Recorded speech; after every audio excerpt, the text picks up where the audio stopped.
Innovation Showcase. It's an event focused on fostering innovation and deepening collaboration in the industry as we strive towards creating simpler and smarter solutions for our customers. Union Bank is proud to lead the conversation on a new discovery, supporting change makers who have designed creative and innovative solutions across various industry verticals in Nigeria. We launched the UnionX Challenge actually earlier this year, and we did a call out for applications where we received over 1,000 applications, and we came across many brilliant solutions by startups across Nigeria. We were able to select 10 of these startups into our bootcamp. I'd like to thank everyone that applied. We're going to have other innovation challenges, so please ensure that you follow our social media pages and you're following up and catching up with us so you can participate in the future ones. During the event today, you'll get a chance to watch 10 of the change makers showcase their innovative models, which are focused on providing tech solutions across various industries. So we have people in agri-tech, edu-tech, logistics. So good luck to all the startups demoing today.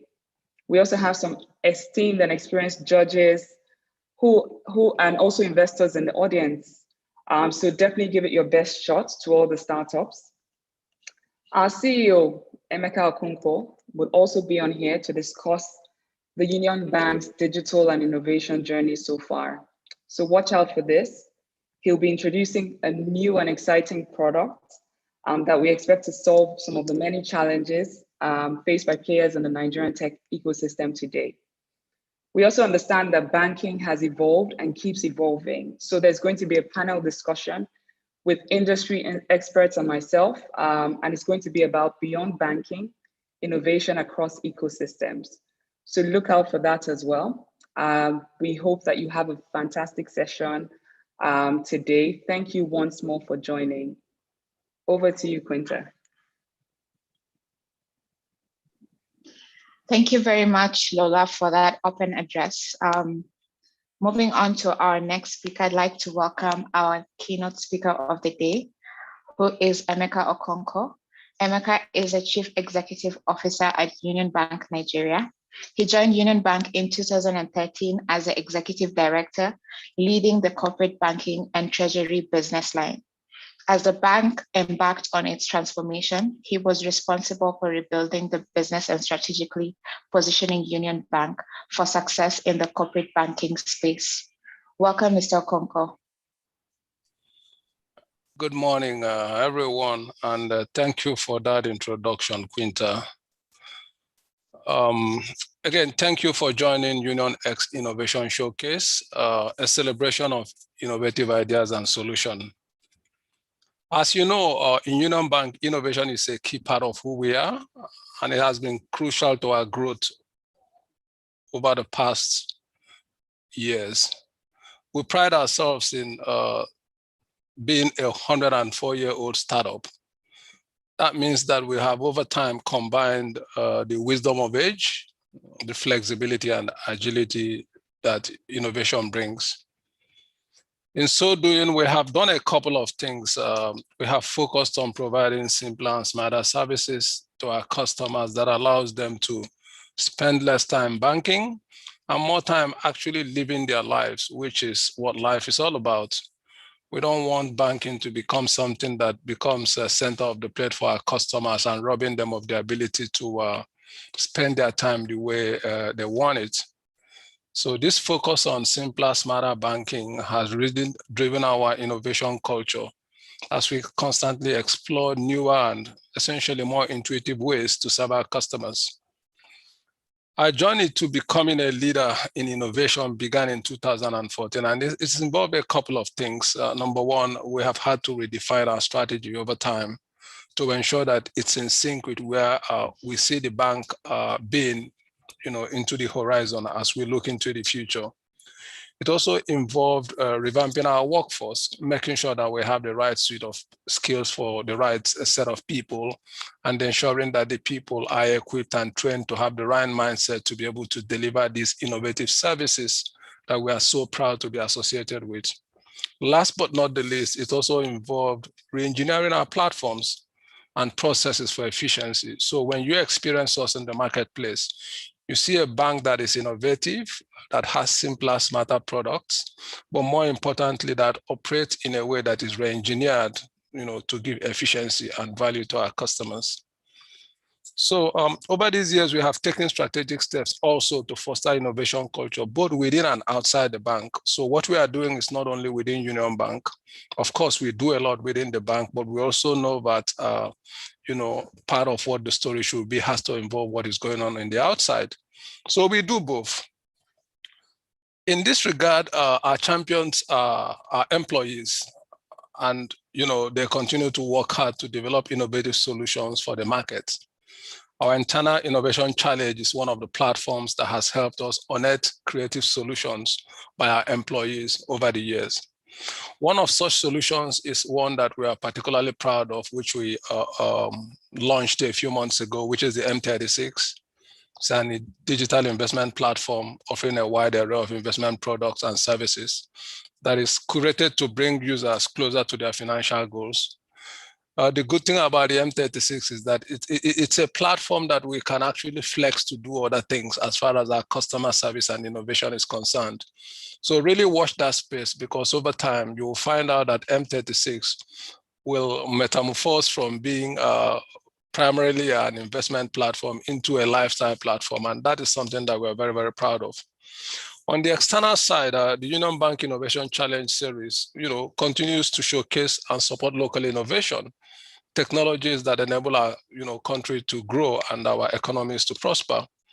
It has the potential to transform Nigeria really in a way that we refer to as one startup at a time, because we recognize that even when you look at the pedigrees of countries that have innovated and transformed over time, their innovators started essentially with cottage industries, mom and pop industries, startups that over time became, world beaters.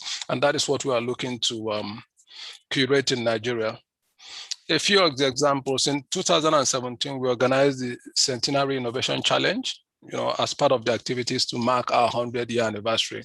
We were 100 years old in 2017. That is why I refer to us today as a 104-year-old startup, because we are 104-year-olds as we speak this year. This was followed in 2018 by our Campus Innovation Challenge. We tried to focus on the campuses at that time. And in 2019, we did the EdTech Challenge, which sort of emphasizes the importance that we place on education and learning as key to transforming Nigeria. Okay. Now, this ongoing UnionX Challenge, Innovation Challenge, sits within this series. Through this Innovation Challenge series, we have scaled up our support for innovation and have grown a number of partnerships across Nigeria. So I'm quite excited to congratulate the top 10 startups who have made it to this stage of the UnionX Challenge. It is not a mean feat to be one of the last 10s, knowing that we started with about 1,500 applications that we received across the country. So we look forward to hearing you discuss your creative and innovative ideas during this session. Finally, last but not the least, today Union Bank is also proud to take a lead role in encouraging open banking in the industry as we unveil our developers portal. This is a one-stop shop where you can test and innovate and essentially validate your ideas in a sandbox environment. So that gives you an opportunity to sort of come out with all those innovative ideas that you have, test them, correct them, upgrade them, and then progressively move towards launching your product. So this is really an exciting platform that we've put out there.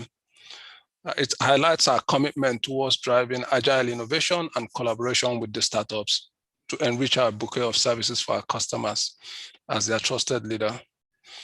So we have a short demo coming up to unveil more about the developers portal. Lola Ikugo will also be back to say a few words on this. So once again, I thank you all for joining this session today, and I look forward to what will be really a very exciting day. Thank you very much.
Fantastic, fantastic. Thank you, EO.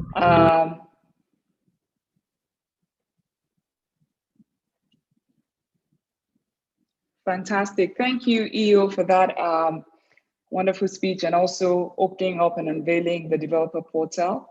I'm just on here to sort of just give a little bit more context. So we're really excited at Union Bank to be sharing this into the market today. You can see the link to be able to access this portal. As EO, our MD said, for us, this is about showing our commitment and willingness to innovate and collaborate in the ecosystem so that we can create more innovative solutions for our customers. The portal will allow you do API calls into our sandbox environment. We have test data on there so you can go ahead and prototype your applications. Startups, SMEs, developers, you're all welcome to use the developers portal while we sort of focus on working with you to scale up your applications as we go along. For us, this is the first version of our application. We're essentially looking forward to building along with you and sort of including more APIs on the site as well. The portal is safe. We built it to the highest global security standards.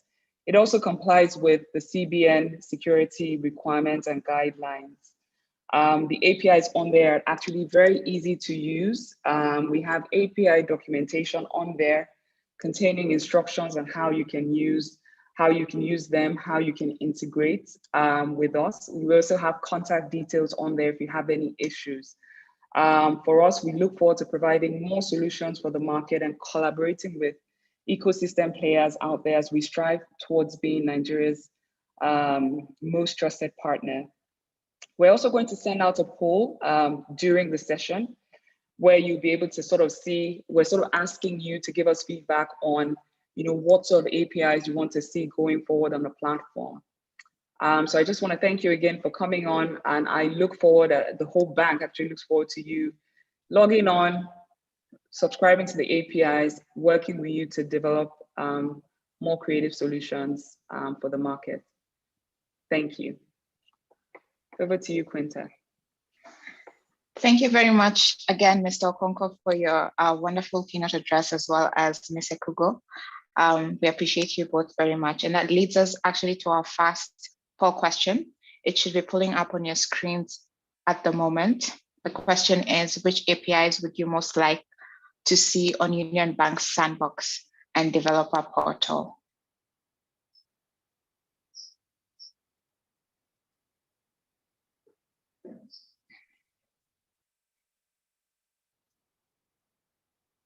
As we're all responding to that, I'll just give a quick overview of what the startups have been through on this UnionX journey. Themed a new discovery, the UnionX Innovation Challenge sought for innovators and creative thinkers taking the lead in developing groundbreaking solutions for unprecedented challenges. The selected startups went through a 3-week virtual bootcamp organized by Greenhouse Capital, when they received mentorship and training from industry experts cutting across a variety of topics, from strategy, market research, product management, technology infrastructure, technology due diligence, finance, fundraising, legal, business development, operations, marketing, public relations, and communications. The bootcamp also included a series of events that were led by the Union Bank Digital and Innovation Team, FSD Ventures, Microsoft, and Google for Startups. During today's innovation showcase, the top 10 will be pitching to stand a chance to be selected among the top 3 final winners of the challenge. Thank you all for participating in the poll. I see we have a tie between create card, virtual and physical, and account history.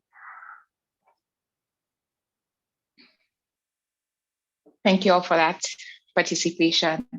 And so I'll open to our next video showcase, that is a short video that features the UnionX Innovation Challenge Top 10.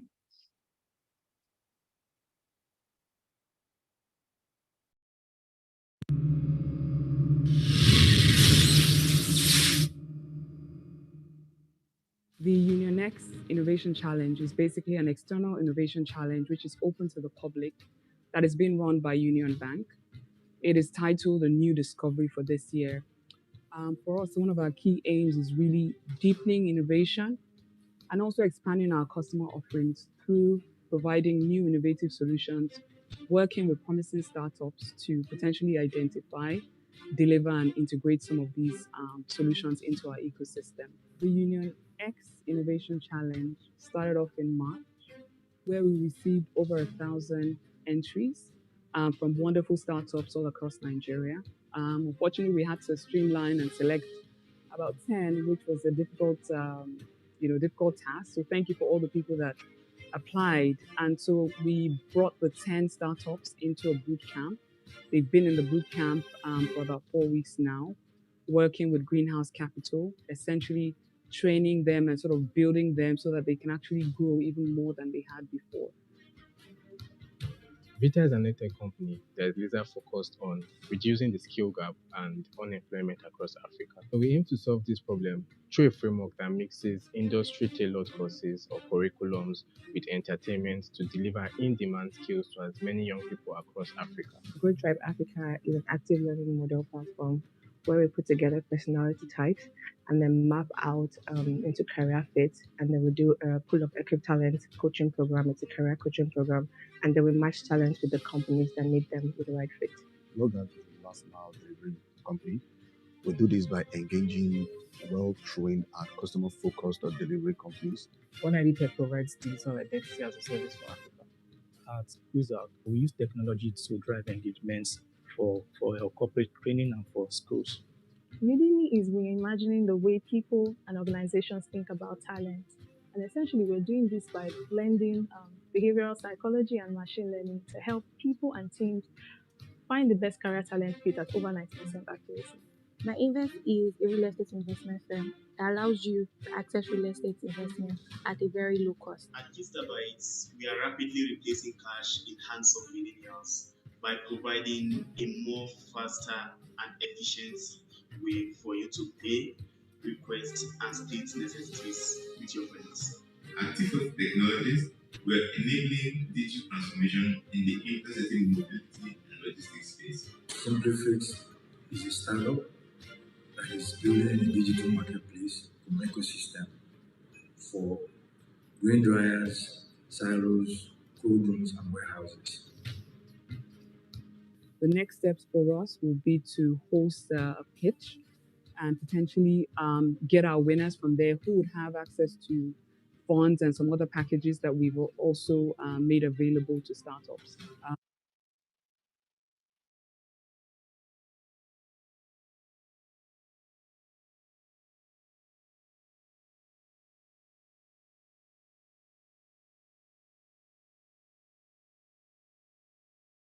For us, we're expecting that we'll be able to provide more value for our customers through some of the startups that we're going to work with eventually. Another thing that's really important to us is also being success enablers for startups as well. We're not just banking partners, we see ourselves as partners in general. We want to be there for startups as they scale. We want to be there for startups and also be a platform for them to reach even more. So of course, those are some of the expected outcomes. In one word, amazing. Incredible. Trusting.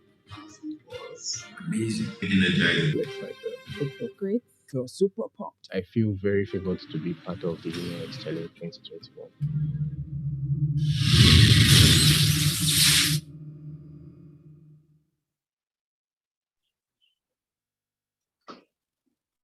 Fantastic. Now that we've all gotten an opportunity to listen to their stories and their short intros of their companies, We are moving on to the next segment of our agenda of the day, which is the pitch competition. The cohort from the UnionX Innovation Challenge will be showcasing their innovative solutions to an audience of investors and an esteemed panel of judges who will be assessing the top three. The top three startups will be announced on the 1st of June across the Union Bank and Greenhouse Capital social media channels. You don't want to miss out. I'll start with an introduction of the judges. We have Yvonne Johnson. Yvonne is a co-founder and CEO of Indichina, a fintech infrastructure startup focused on Africa. She comes with over a decade of leadership experience supporting executive management on strategy within financial services. Next, we have Kartik Sharma. Kartik is an investment associate at Launch Africa with experience in risk analytics, investment banking, blockchain technology, as well as automated trading systems. He is currently Launch Africa's lead investment analyst. We have Lola Cardoso. Lola is executive director at Union Bank, where she leads retail bank and digital. She is driving the bank's ambition to be a leader in retail and transaction banking, and is responsible for the investments in digital and in innovation. Olajumoke Odulaja. Jumoke is the Chief Risk Officer at Union Bank. She's responsible for managing the aggregate risk in the bank's loan portfolio. Her expertise include risk management, credit evaluation and underwriting, credit policies, account management and monitoring, loan disbursement, operational risk, and collections for corporate, commercial businesses, as well as small and medium enterprises. Lastly, we have Chidi Ileka. Chidi is a head SME banking at Union Bank, where he's responsible for driving the bank's SME business. In this role, he is responsible for ensuring that all business segments collaboratively drive value chain opportunities in the SME sector and harness business development potentials within the market. A big welcome to all our judges. I'll proceed to announce the order of the pitches. Our first contestants will be Growth Tribe Africa, followed by OneID Tech, Quizak, MyInvest, Vita, Udemy, Vistabites, LogAg, T40, and Simplifix. The time allocation is as follows. We'll have 4 minutes per company for the pitch and 3 minutes for Q&A from 3 judges per company.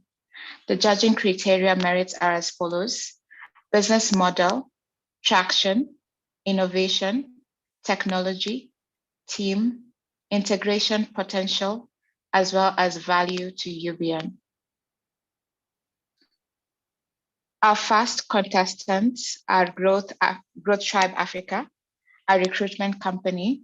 The representatives are Temitope Saliu, who is the founder, and Femi Fakayejo, who is the head of product marketing and comms.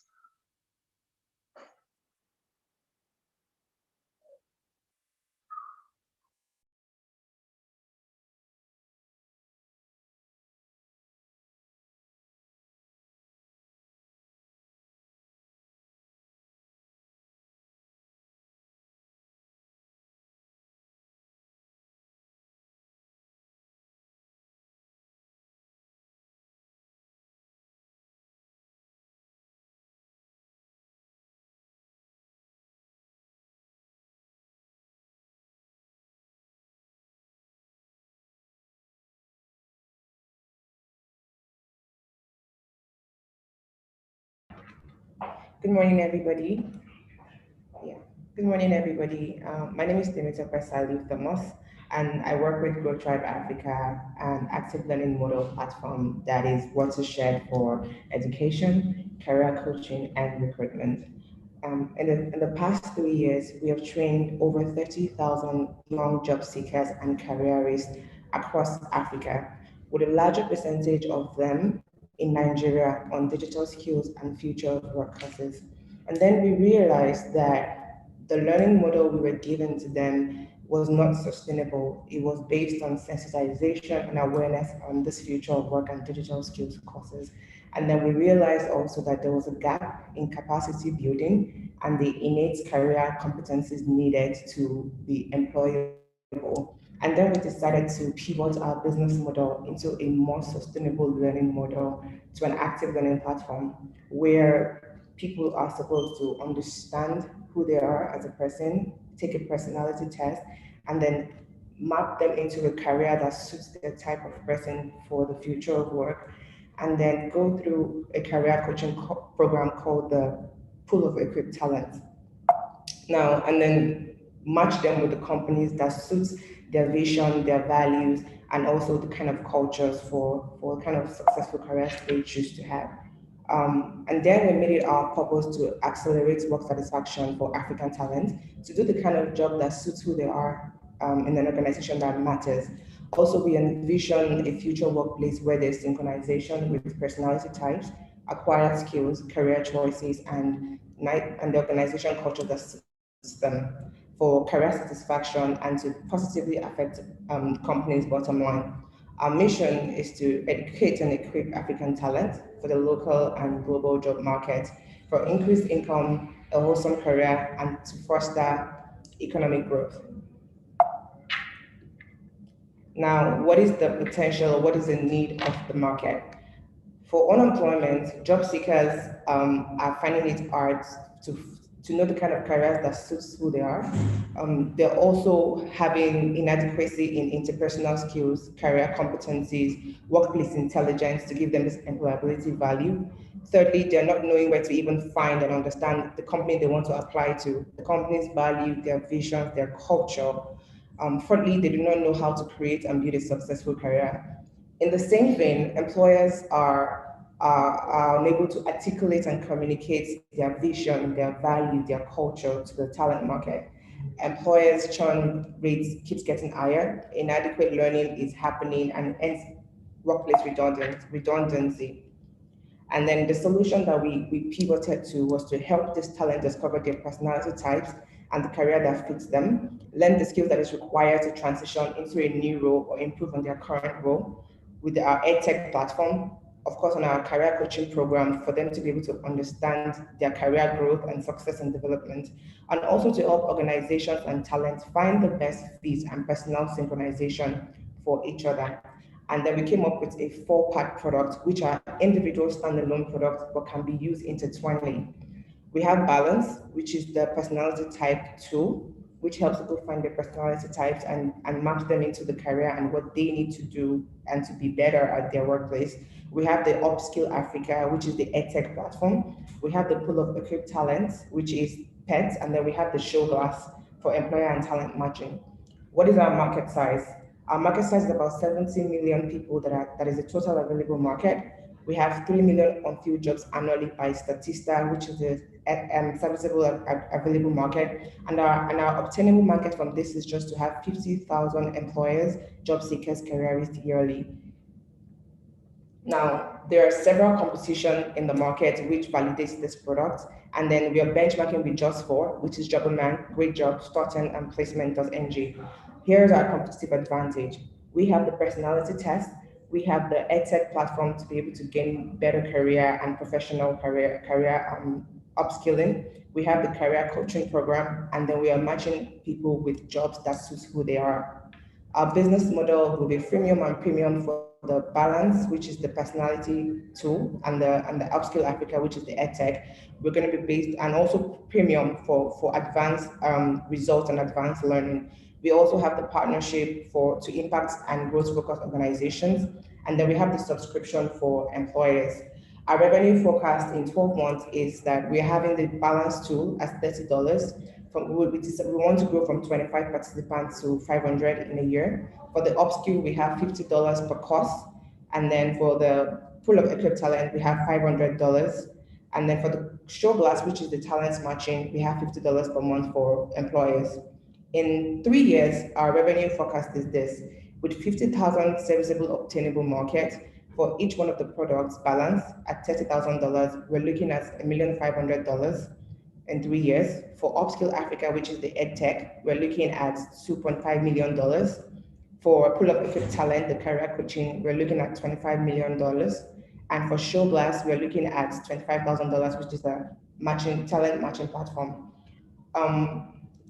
we have started. What is our ability to execute? We have trained 30,000 people in 3 years. Again, we've already piloted our career coaching program and have trained 5 people. We have the next cohort starting this Saturday, and then we are just scratching the surface. We intend to go a lot deeper and have impacts and meaningful career lives for our African talents. In Q1, we launched the pilot, the Pool of Equipped Talent Career Coaching Program with 5 job seekers already. In Q2, we have already started to develop our EdTech platform, the recruitment platform, and then we are already in conversation for white labeling on the personality test product. In Q3, we intend to launch all of this and then have people sign up for jobs.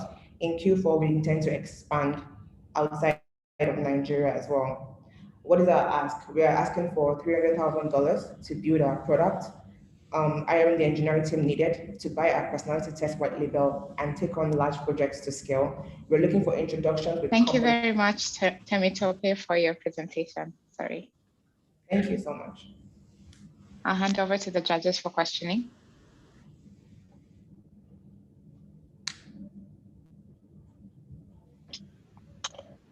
Hi, Temitope, this is Yvonne. Hi, Yvonne. How are you?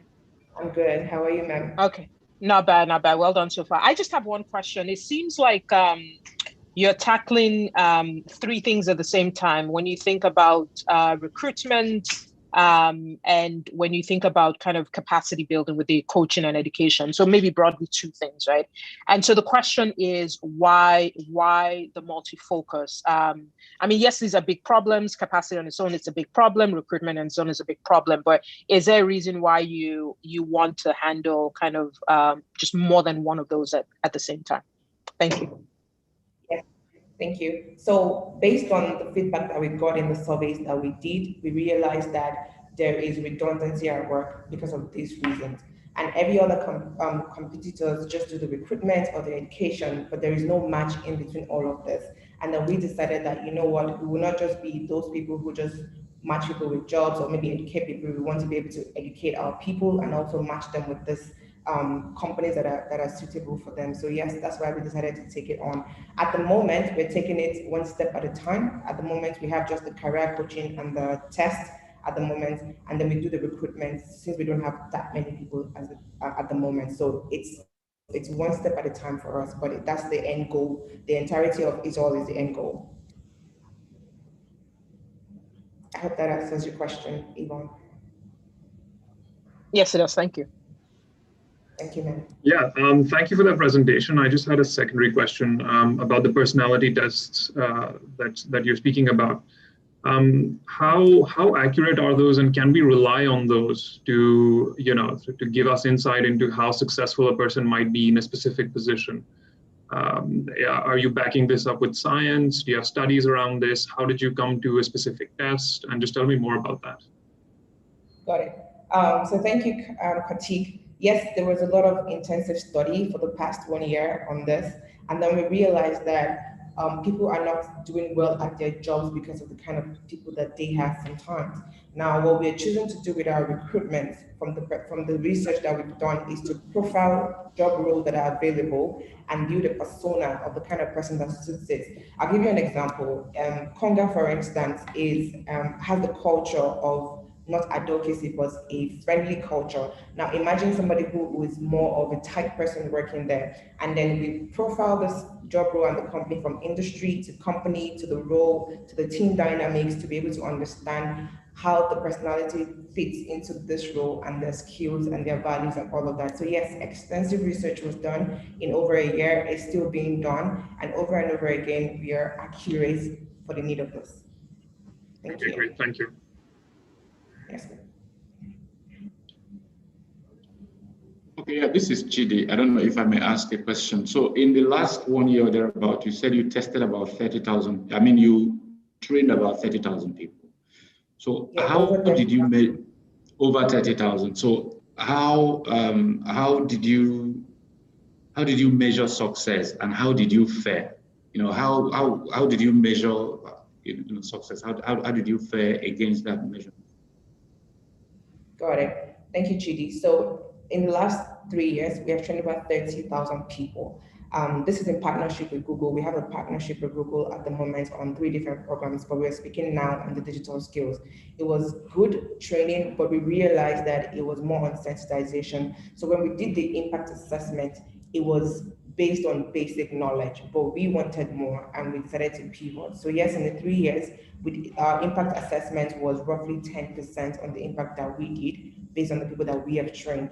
But we wanted to be able to not just train everybody, but to be able to help them go through an active training and active learning and up into getting a job. So yes, that's the impact assessment reports that that has been able to pivot us into this model at the moment.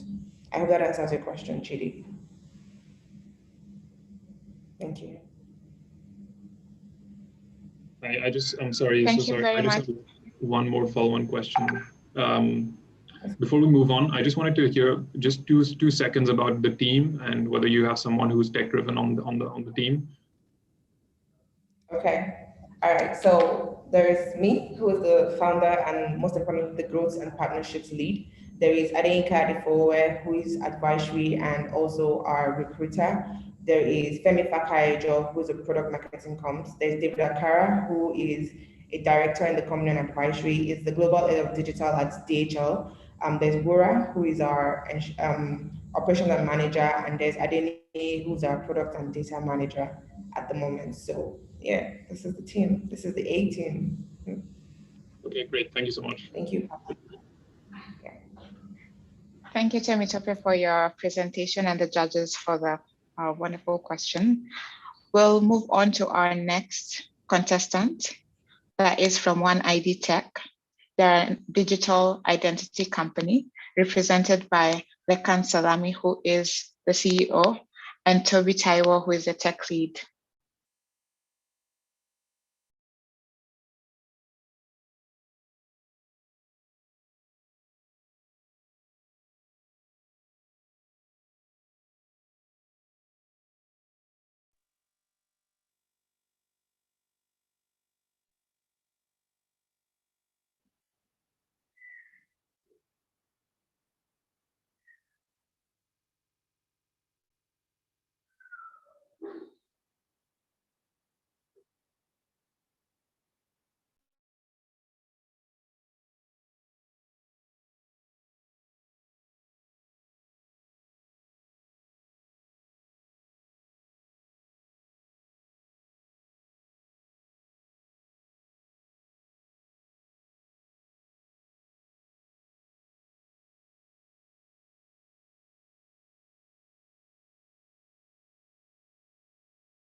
Oh, I'm sorry, I didn't know the video and the audio wasn't working. Okay, good morning, everyone. I hope you can hear me now. My name is Leko, I'm the co-founder of OneID. And today we'll be talking about digital identity in Africa and how we plan to give secure access to services through digital identity. So I'm going to ask a question.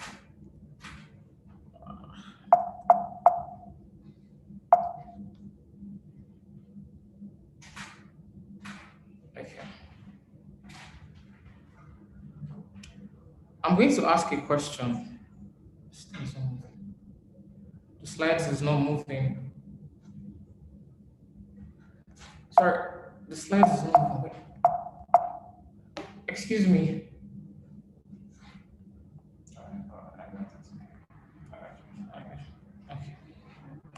Okay, sorry, the slides wasn't moving, so we have to correct that.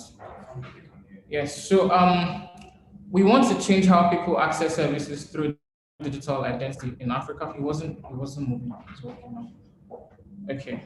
So like I said, in my house, when you lose the key to your house, my dad changes all the padlock, but if you lose your identity online, you don't have the chance to do that, right? So we want to make sure that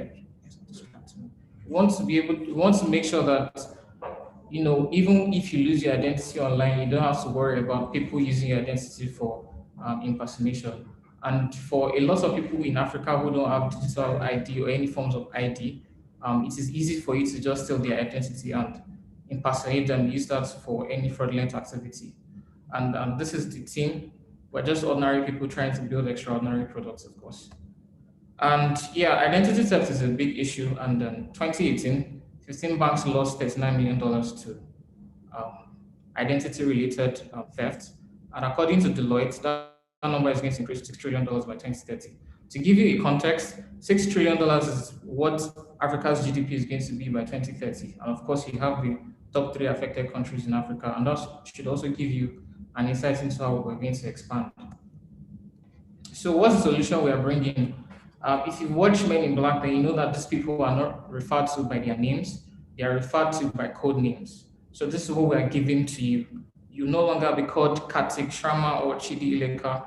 Your identity is going to be replaced with non-meaningful code. So even if you lose that code, it doesn't make any sense for anybody that gets it. And then this is the value proposition that we're giving you: data privacy and security, and one-click sign up to services. If we are able to tokenize your data, you'll be able to have one-click sign up to third-party services, which includes creating an account, just about anything. And the world we live in right now, a lot of people don't like filling multiple forms just to sign up for a simple service, right? So sign up with OneID is going to be a one-click service. So why now interconnectivity? The world is a global village, and we want to create a safe environment for people to share their data, right? Even with the presence of COVID-19, everything is online now, right? You sign up for services, but we want to make sure that as you are passing your identity data, it's not falling into wrong hands. So we're trying to bridge that gap with OneID. And the use cases are a lot, but these are the ones we're focusing on right now: access control for buildings, account openings for banks, and SIM registration for the telecoms industry. There's a halo on this access control because that's what we're currently focused on. And in addition to that, we've been able to partner with Trailer Property Services, which is a real estate service. And they're also an affiliate of the 6th largest real estate company in the world. And we're also currently talking with Nigerian Ports Authority, who are interested in our products. So our road to 1K users are word of mouth, because that's how we have 200 beta testers right now, and we're able to get them through word of mouth. And we also belong to startup and development communities, and also are going to be leveraging social media, Twitter to be particular. And front desk, this is what our business model looks like. So we charge 1K per staff for the front desk and 10K per 100 visitors. And this is what our projected revenue looks like. Our global market is $3 billion. Total accessible market for the niche markets in Nigeria is 236. And if you take 10% of that, we arrive at the figure that you're seeing on the right. So how big can this go if you get it right? OneID Pay is going to be a one-click checkout service where you just put in your details, and for e-commerce services, once you have a OneID account, it's going to be a one-click checkout service for you. And also QR payments with OneID cards. We already have the cards. It's just to integrate with payment services for that to happen. So in order to be able to build this, we are looking for, we're asking unions to give us a chance at the winning prize, and to also integrate with us, and to also subscribe to our front desk so that they can manage their visitors better. Because when we enter today, we have to write on a piece of paper, which I don't think is ideal because of COVID-19 and all that. Thank you, Leka, for your presentation. Yeah. Our time is up. Yeah, question. I'll hand over to the judges for questioning. Thank you, Lekon, for the presentation. I have 2 quick questions for you. One of the areas when you talk about the use case, very strong. We know the opportunities and the challenges around IDs. So I'm curious if you could talk more around risk, protection of data, because it is something that you're taking on behalf of partnerships. That would be helpful to get a better understanding. And then the second question I had for you is, you spoke about starting with access control out of the 3 different areas. Why access control? And what are the opportunities in the other 2? Okay, so in terms of security, data tokenization has an inherent good security because you are substituting meaningful data with non-meaningful code, basically. So the security is inherent in the nature of data tokenization. That's one. We're going to be integrating with third-party services via API. So it's only people who have the private API keys who can have access to user data. Also, user will have to consent. So if the user does not give consent, the third-party service cannot access the data. So about access control, when we were trying to partner with startups and businesses, we didn't have the numbers to convince them. So we had to build if there was an existing business that could leverage what we built, it should have been easy for us to partner with them. So we just had to build that business, all over by ourselves, and it's called Front Desk. It's just like when Dangote was building the refinery and he couldn't use the Lagos terminal port, so they had to build another port at the refinery station itself. So we just had to build our own business end so that we can use it. Users can control how their data is being accessed, right? For instance, when you come into Union Bank and you need to write your details down, you just use your OneID code. So you're able to control how businesses access that data, basically. And for banks, you don't have to fill forms when you want to sign up. Once you have your OneID code, just put it into it, and you're able to sign up just one click. And also the same thing for SIM registration. We're just trying to make it easier for people to sign up for services without having to input too many details at the same time, basically.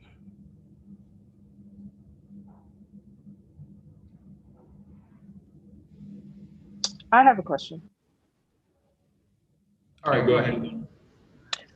So I wanted to ask, so it's very clear that the demand is huge. I mean, digital identity is huge, but I guess if you can talk about kind of your competitive advantage, right? Because when you think about digital identity, there's quite a few startups that are doing that. And the other thing too is that you find that, a lot of kind of, whether it's fintechs or other kind of, ancillary startups also, have digital identity solutions. And because of the distribution that they have, that kind of puts them at an advantage. So just to be able to talk about your competitive advantage a little bit. And then I'm also very curious, with, starting with kind of access control versus something that was kind of just more software driven. Okay, so like I said, it wasn't easy for us to bring businesses on board because we didn't have the numbers. Signing up for service is not something people do all the time. You want to be able to have like a recurrent nature to your business, right? So access control is something people use most of the time. And it's their data. If I come here today, I'll have to input my data. If I come here tomorrow, I have to input my data. So this is our own competitive advantage. This is something they are not looking into. And right now, most of the digital identity businesses in Nigeria, what I've seen on their website is coming soon. They have not launched. And the ones that have launched are still in beta mode. So I think they are also trying to figure out how to create that recurrent nature for users to use the app. And that's one thing we've been able to figure out. So that's why we're starting with access control. And we've been able to partner with a real estate facilities management company who understands the value that we're bringing, for them, because they handle a lot of visitors. So they're really in on it.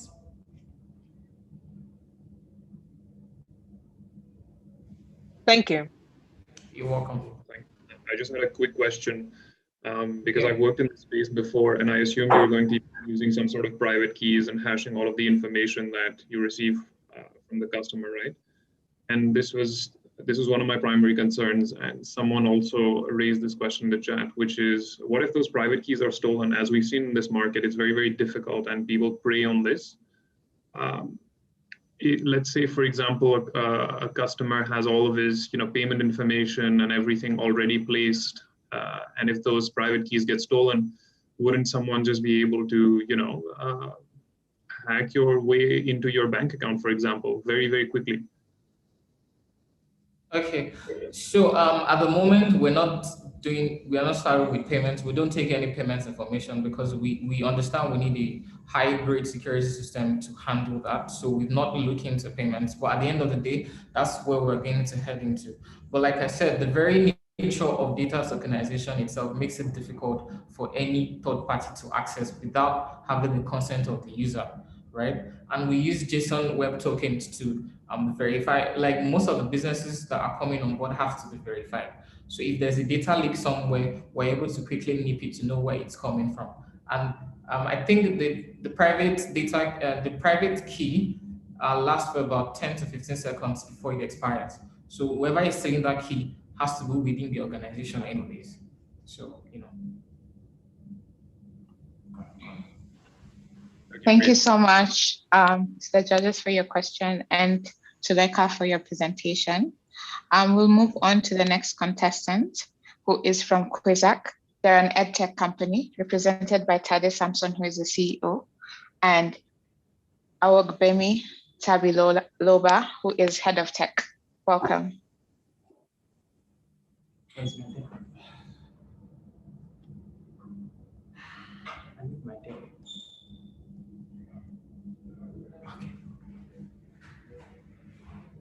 Hello, everyone. Am I audible? Yes. Hi, yes. Everyone. I'm Tade Samson, the CEO at Quizak.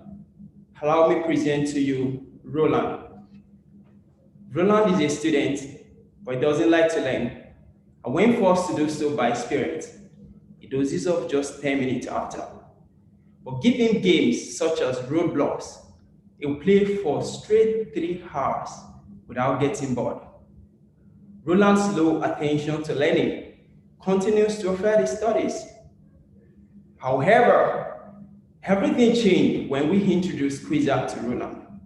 Quizak combined learning and gaming, giving Roland the joy of an interactive study, which helped him improve his academic performance and makes him best of class with his parents once again. At Quizak, our goal is to change the learning narratives of millions of Africans using games. But under the hood, we are combining amazing learning principles, such as the principle of active recall and the principle of optimum interrepetition interval, to build powerful cognitive model that gives our user the advantage of recalling twice compared to traditional learning model. The way it works is very simple. Students pick a topic according to their class, match up with their classmates. We pull questions they're likely to have forgotten, but they keep building masteries on each topic as they play each game.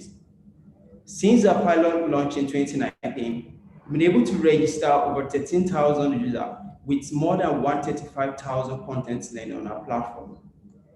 You agree with me that the problem of engagement is not just peculiar to students or schools alone. Today, corporate organizations are finding it extremely difficult to conduct effective employee training.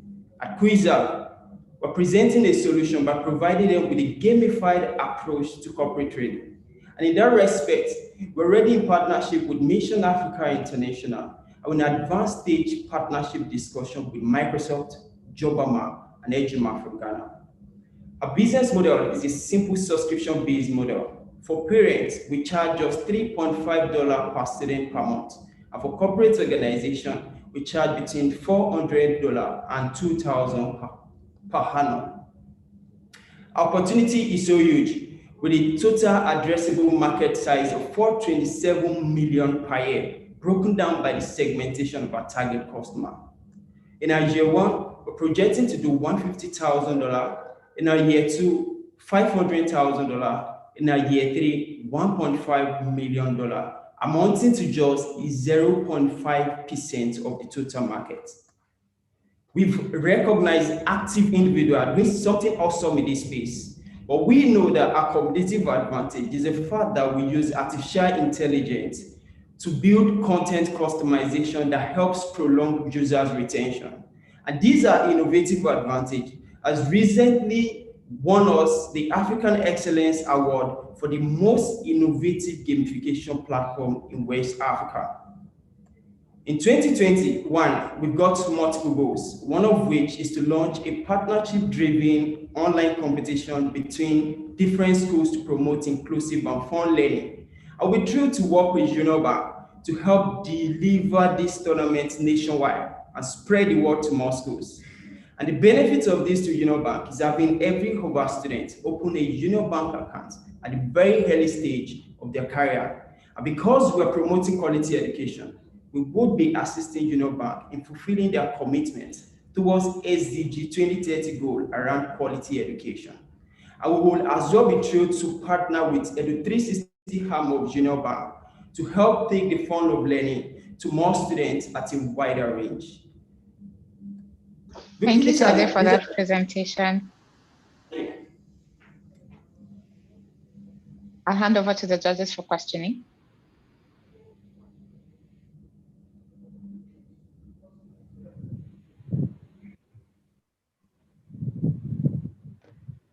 So hi, Tade. Nice presentation there. This seems interesting. Just a question though. I mean, given that we have, language barriers, do you have any plans around how to bridge the language barrier gap with respect to what you're proposing? Thank you. Yes. So by one of our goal for that is in 2022, we are supposed to go multilingual by 2022, and it's part of our roadmap.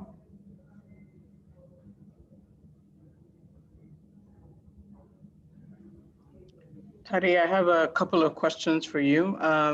It's from the display and the demo, it clearly looks like, and obviously you've run this over a couple of years and had 13,000 users.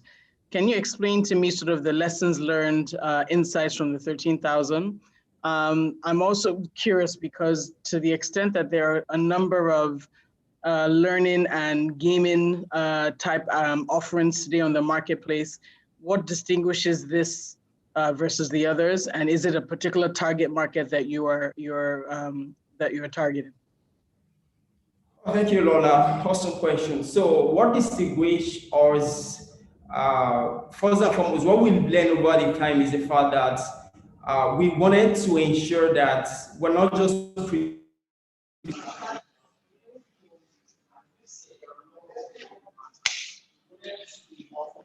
Good. Seem to have lost you.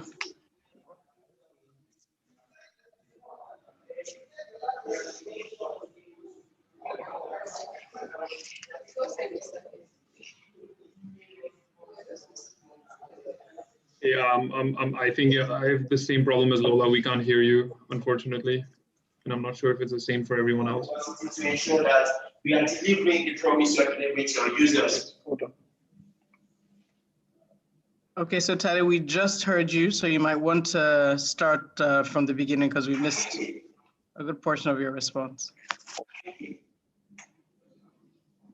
Okay, so the missed portion of your response, you have to say that again. Come closer to the computer, perhaps that's gonna help.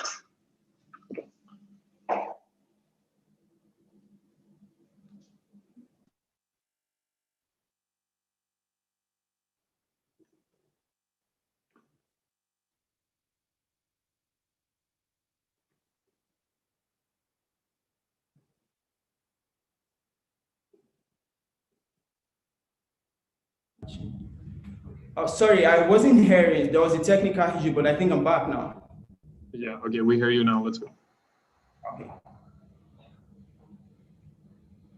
So yes, so that's major model of our platform is what differentiates us, and that's what we've been working on since our day one. Yes, so what we've learned from our user so far is that our user wants something that would not just, after playing the game or using our platform for a while, they don't just feel, they find an engagement over a period of time, then it spikes down.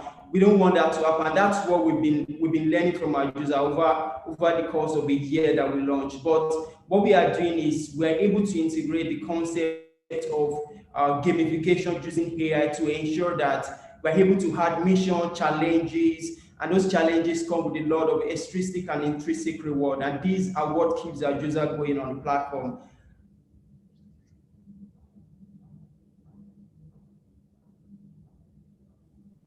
Okay, Tade, if I may, this is Chidi, and thanks very much for your presentation. But in your experience, having been with this for quite a number of years, have you seen anything that bothered you about curriculum? Because I mean, when you gamify, the output is dependent on, you know, what you're building up from, right? So if the curriculum is wrong, then the content that you develop at the end of the day may not really address the skill gaps and all that. So that's the first question. And then the second thing is there anywhere there's a relationship between the quality of training that you give at the end and how it links people up to opportunities, so that at the end of all this training, they are able, you know, you're able to say that this is the kind of impact we're having? Oh yes, so in terms of curriculum, that's the first question. First and foremost, Quizak is built to be able to complement the existing curriculum and not to serve as an alternative to the existing curriculum. So the part of Quizak gives teacher, students the ability to be able to create their own questions. So we're not really restricted to a particular curriculum. So as a teacher on Quizak, you can create your own question that suits the curriculum that you're targeting, and you'll be able to dispatch that to your students. Quizak is a tool, and we are giving it to every educator to be able to use it effectively the way they want to use it. And yes, that's how we're able to work with curriculum in that level. And we're not so restricted to it. And then secondly, in terms of the impact we're going to be making on our user, one of those things we're doing currently is that when a user learns on Quizak, we are keeping mastery of every topic, every question they play on the platform. So this mastery we are getting from them is giving us the ability to be able to tell them that this is the percentage mastery you're having in, say, physics or biology. And with that in mind, we are able to tell them this is your strengths and this is your weaknesses. And then we're able to suggest to them the next question they should take based on those strengths and weaknesses.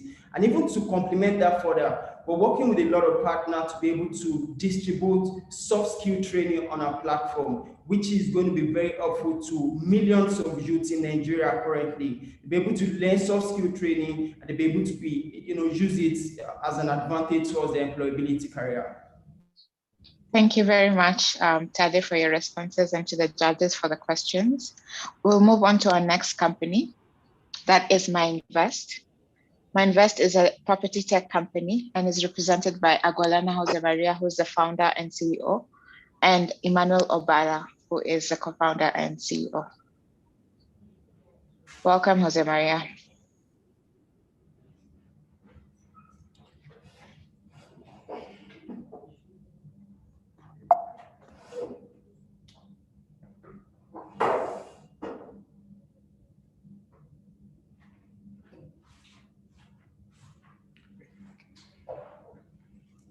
Hello, everyone. Real estate is valued over $200 trillion globally. It has been controlled by HNIs and corporations for years. MyInvest is here to change the game. We believe that everyone deserves a chance to build wealth through the asset class.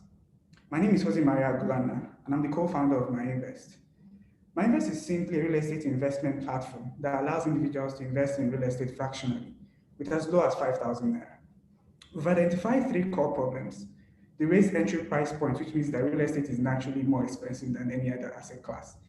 Illiquidity in the real estate sector, which means that transactions are done in bulk form.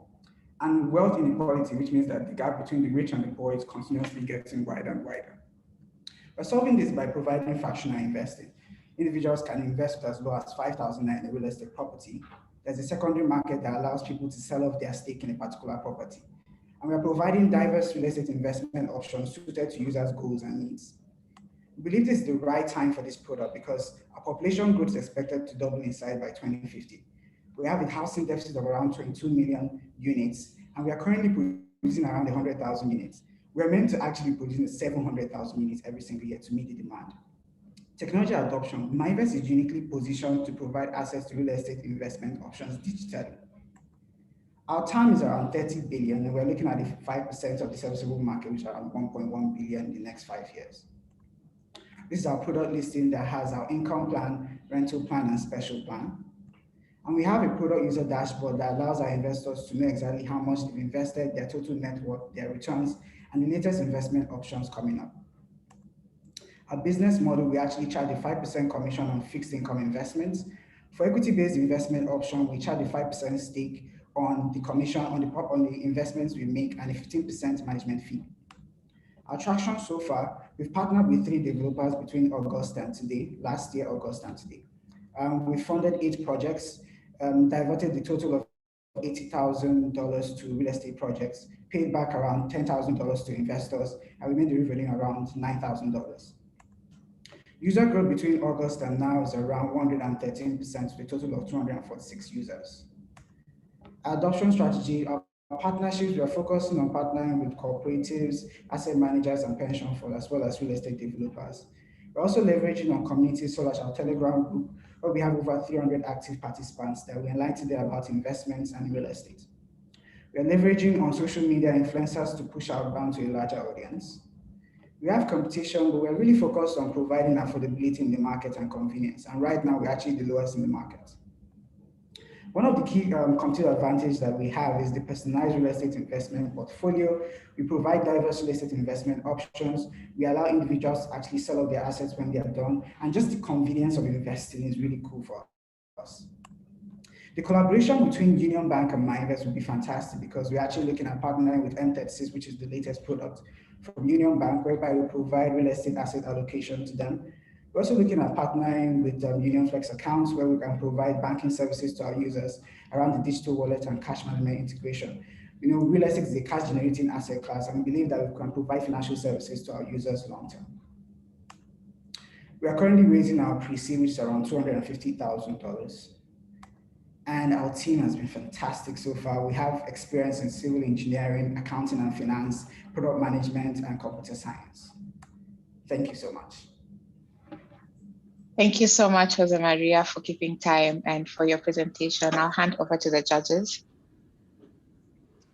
Hi, this is Yvonne. Thank you for the presentation. I just have a quick question. Is there any reason why you guys chose a real estate versus other asset classes? Yes, thank you, Yvonne, for the question.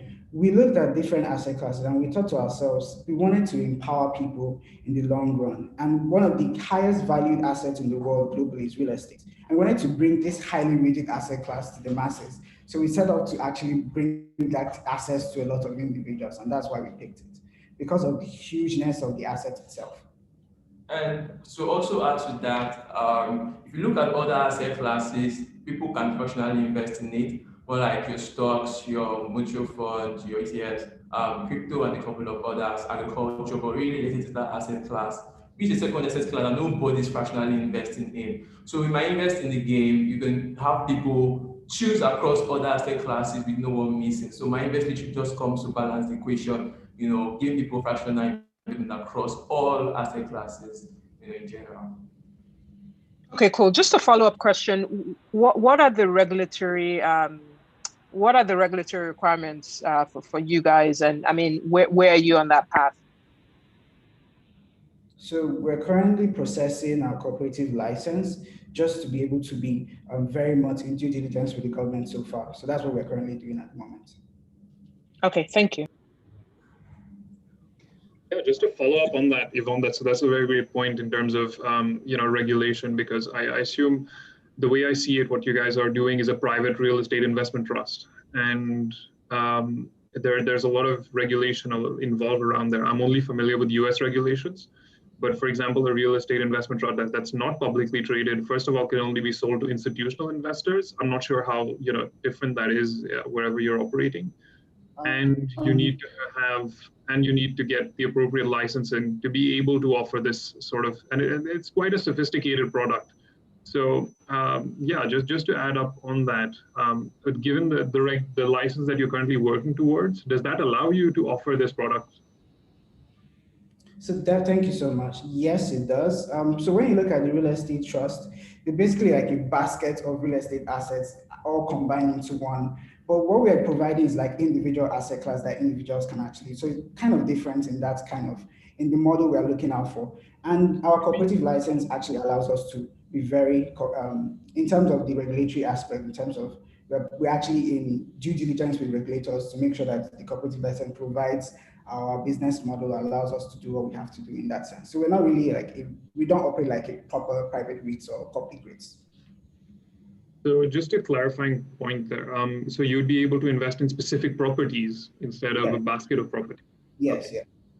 Makes sense. Thank you. Yeah, and also to add to that, we've also had projects that we have to partner with the segregated entity, like trustee, also come in to ensure that users are financially regulated. So in as much we don't really have that current financial background to that financial resources currently to pursue a SEC license. We just leverage on a third-party partnership or like a segregated entity and just comes in. So while we as MyInvest are providing the technology, right, you have the SEC entity who just regulate the whole process and see to that end-to-end user funds are how they say are secure. So that alone still keeps us in the game to ensure that as a startup we continue to scale away from just only having cooperatives. So we have the cooperative and we also have the SEC regulated entity partnerships. So both of them answer and make things work for us starting off. Okay, thank you for your answer. So I just have one last question if there's time. So considering the real estate market in Nigeria, and I think I noticed South Africa, the team, how are you planning to ensure and maintain sort of the real estate expertise that you need? Because to the extent that you're investing in properties, understanding, while there's a lot of opportunity in real estate, there's also a number of challenges that exist. At least I can't speak to the South African market, but I can speak to Nigeria. There are certain states that make sense. There are other states where it might take a long time in order to secure the necessary documentation. So how are you thinking about staying on top of your game in this space? I look at the team that was presented, I think on an earlier slide. I think I see someone who's real estate sales, but how are you thinking on staying on top of it and managing the risk with a portfolio like this in a country like Nigeria and South Africa? I think, thank you so much. I think partnership is really key to that. We're partnering with real estate developers with minimum of 5 years experience in the industry.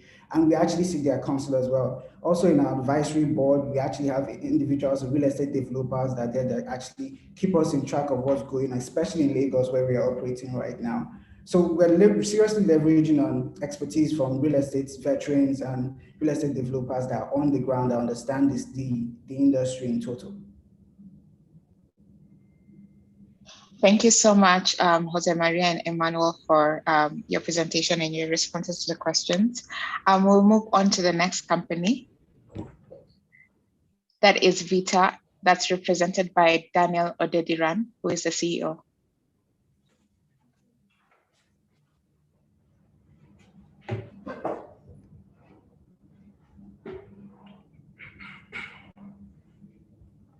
So can I start? Oh, good afternoon, everybody. Good afternoon, judges. Good afternoon, Nigeria. My name is Daniel Odediran, and I'm currently the co-founder and CEO at Vita. So Vita is an edtech company laser focused on catalyzing skill growth across Africa. Our vision is to be Africa's largest supplier of quality talents to companies, SMEs, and startups across the world. And we are on a mission to train and connect 250,000 people to their dream jobs in the next 5 years. Our team is a two-man team with a beautiful mix of business, education, marketing, and technology. So they say talent is equally distributed, but opportunity is not. Here is a vivid description of that saying. You have Fumi go to university for 5 years, studying a course she was never interested in. She graduates with little or no skill. She's definitely unemployable. And 4 years down the line with no job or means of livelihood, Fumi now has to learn a new skill to get ahead in life. This is the typical journey of over 14 million unemployed youths in Nigeria, and there is little or no opportunity for young people to explore their talents, creating a large skill gap across Africa. But on the flip side, you have startups, SMEs, and companies finding it increasingly hard to find the right talent fit to support their growth. So you can see that there is demand, but a mismatching supply. And this is where my startup Vita comes in. Our solution is a learning platform that connects learners with in-demand technical, digital, and vocational skills. These skills are delivered through world-class courses whose curriculums are job-tailored and taught by industry experts. So this way, learners or students learn precisely what the industry needs to land their first jobs or start their own businesses. So our user journey is to onboard, to digitally upskill and outsource students.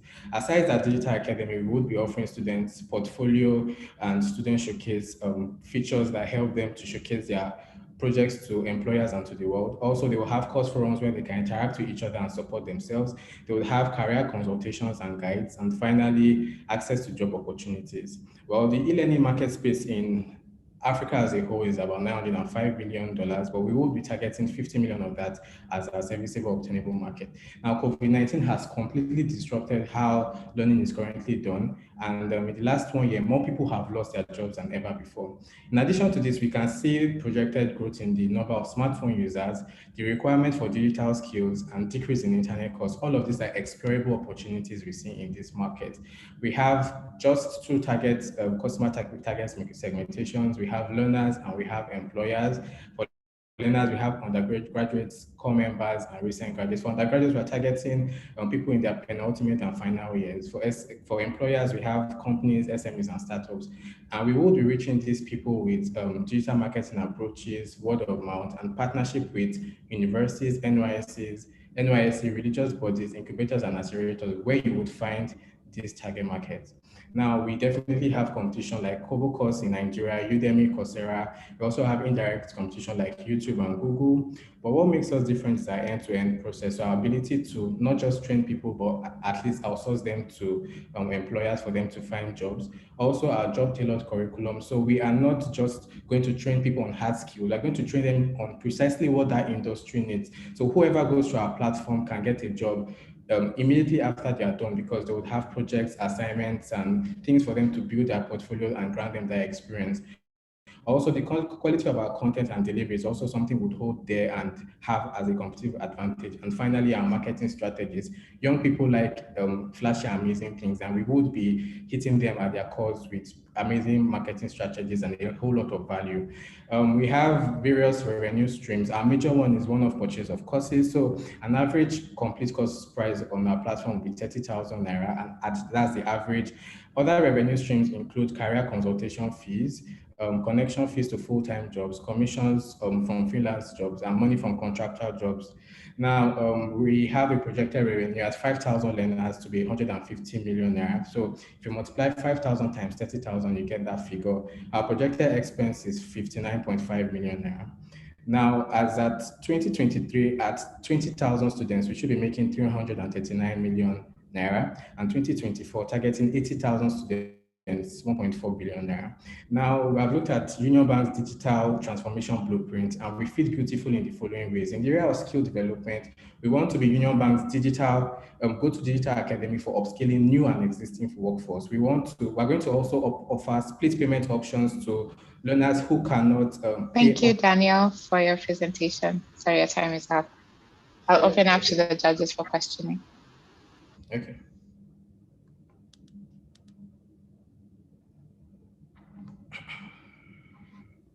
Okay, thank you, Daniel.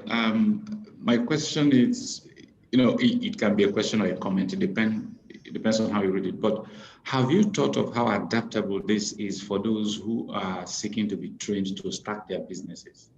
Because we seem to focus a lot on people who want to train and then get employed. There's a whole lot of people out there who are unemployed, who have good ideas. They just don't know how and all that. Is it adaptable? Okay, yes. So with time, we're going to have courses very targeted at the business people, but we're going to start with a very certain set of entrepreneurs for now. We're starting with freelancers. If you can see, on the screen, you have commissions from freelance jobs. So people who are going to be targeting freelancers at first. So you have people like social media managers, you have people who can carry out digital skills. We are going to train this form of entrepreneurs first. Then with time, we're going to have courses specifically targeted at business owners so that they can be able to grow their businesses. So we're targeting freelancers first, then full-time business owners next. And this is aside those that want to get full-time jobs. Thank you. Thank you.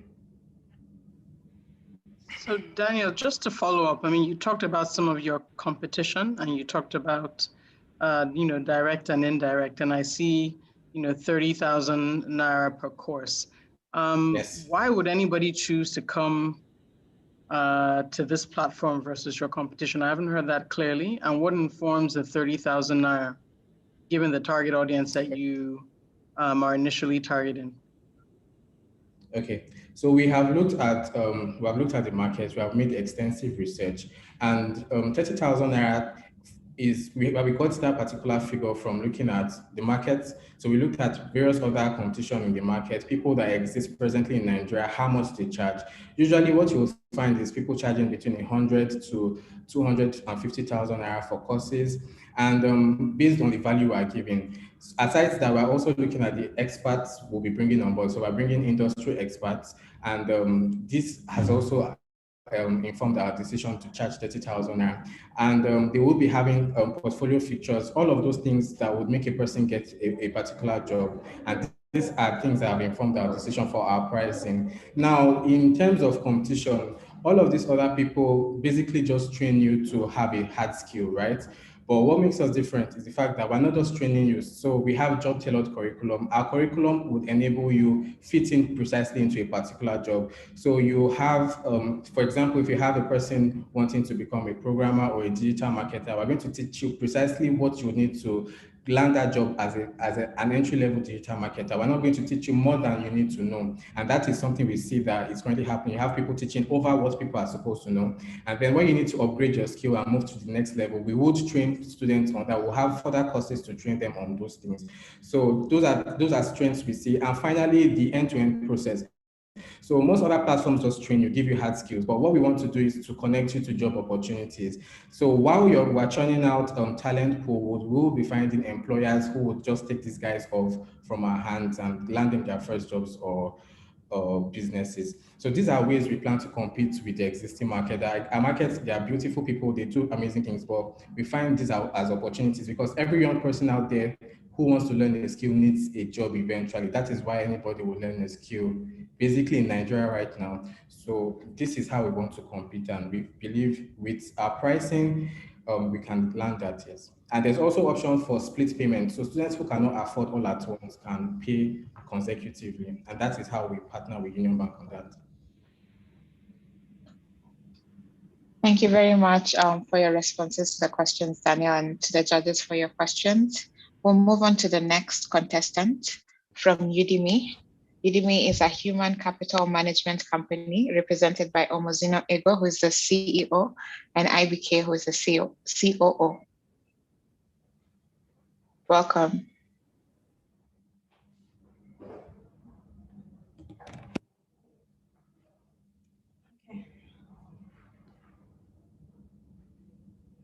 Hello, everyone. My name is Omozino Ego, and I'm representing Udemy. At Udemy, we're enabling companies build high-performing teams leveraging big data. People are central to achieving organizational goals and objectives. However, every company's nightmare is hiring the wrong talent, investing in an underperforming team, and the tedious nature of performance management and appraisals done every quarter. Now, Udemy is reimagining the way companies think about talent management and performance management. And this is why we have created a solution called Clarity HR by Udemy. Now, Clarity HR by Udemy is an AI-assisted people analytics and performance management application that enables companies recruit and retain the right talent mix across the organizational lifecycle. And we're doing this by leveraging behavioral psychology and machine learning. Now, our solution works in two folds. There's a company view and the employee view. Right now, for the company view, organizations are first able to define the key quantitative and qualitative metrics for success on the job, right? And then they take these metrics, right, to audit their existing employees to understand the strengths, weaknesses, and areas for optimization. They also use the same data, right, to screen incoming talent for fit before hiring. And now, on the same dashboard, companies are able to map out their processes and track APIs with agility. Now, on the employee view, Clarity HR enables employees to take ownership of their career development within the job by giving them insights into their strengths, weaknesses, areas for growth, pairing them with performance coaches, and also giving them recommendations, learning and development recommendations that they need per time to increase their productivity. Now, what's the market size? Globally, we have a $17 billion market. In Nigeria, we have a $1.8 billion market. The available market is $792 million, and we hope to capture 3% by 2030.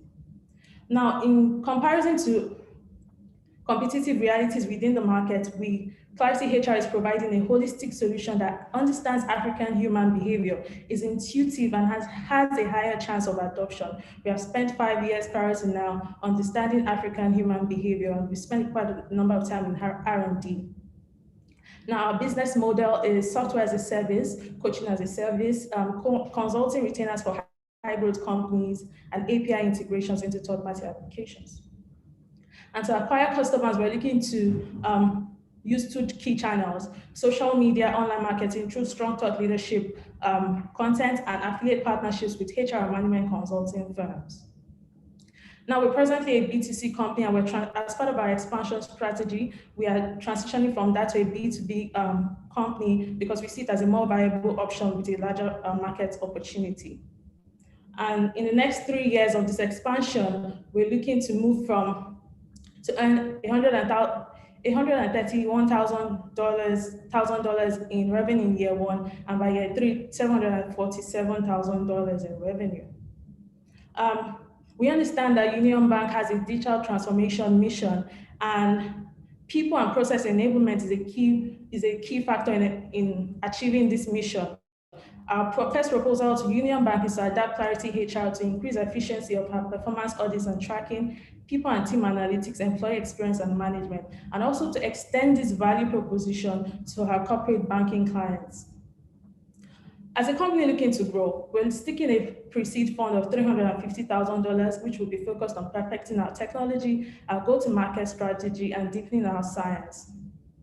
And we are presently a team of behavioral scientists, HR analysts, machine learning and AI experts, and marketing development growth experts looking to disrupt this market. Thank you. I'm open to questions.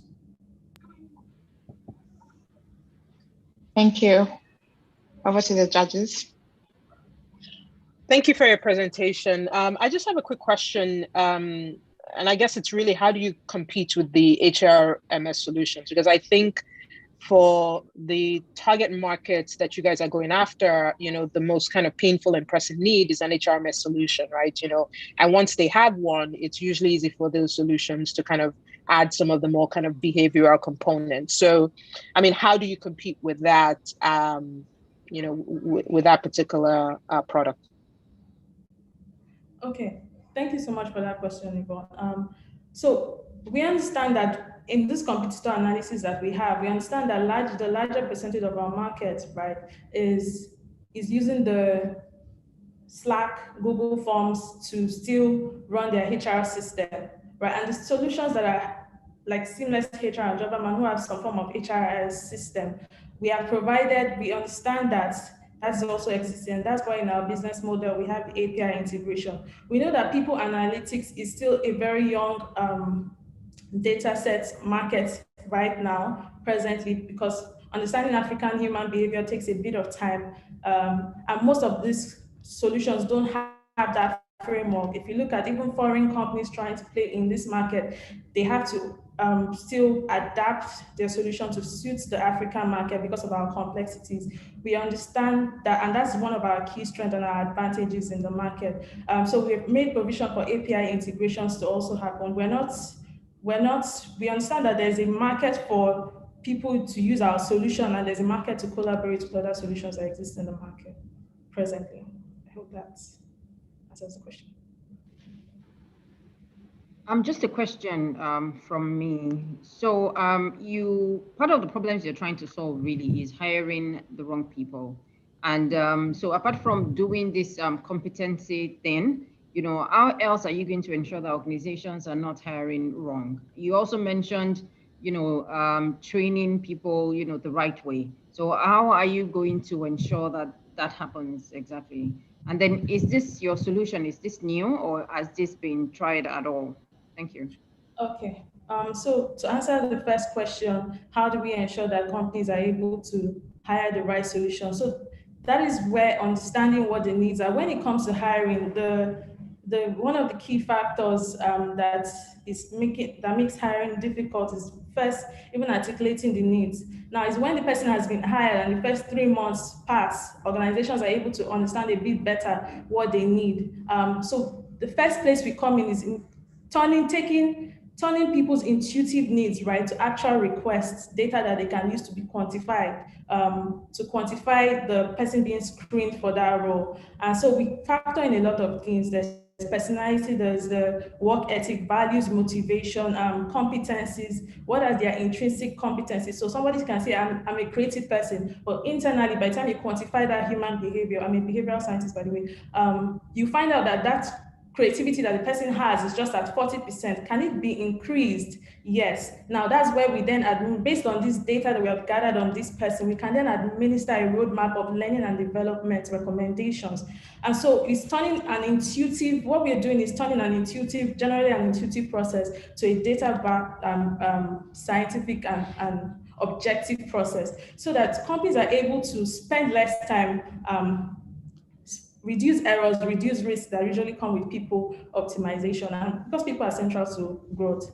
I'm sorry, I can't remember the second question you asked. Are we a new solution? So we have been around for a bit of time. 2019 was when we started operations, and in 2019 we worked with companies like Okada, and we did a lot of people analytics and team analytics for their driver engagement segment. And we working with the Okada team at the time. We were just an algorithm. We didn't have all these tools and structures that we have now. We just had an algorithm for over a Excel sheet where we'd run the assessment, would quantify the data, and then we'll give recommendations. And then we were able to transform the driver segment, driver loyalty and engagement to a more holistic one, that even when the government wanted to shut down Okada at the time, we saw how driven and how passionate those drivers were, just because they had now fallen in love with the brand, they were committed to the brand, and that was all scientific. It was just a process that we used using our solution and our frameworks and research at the time. Thank you so much. Thank you, Amozina, for your presentation and for your responses to the question. We've currently had 7 pitches. We have 3 to go. And so the next company is Vistabites. That's represented by Khalid Ismail, who is the CEO, and Oj Bobby, the CMO.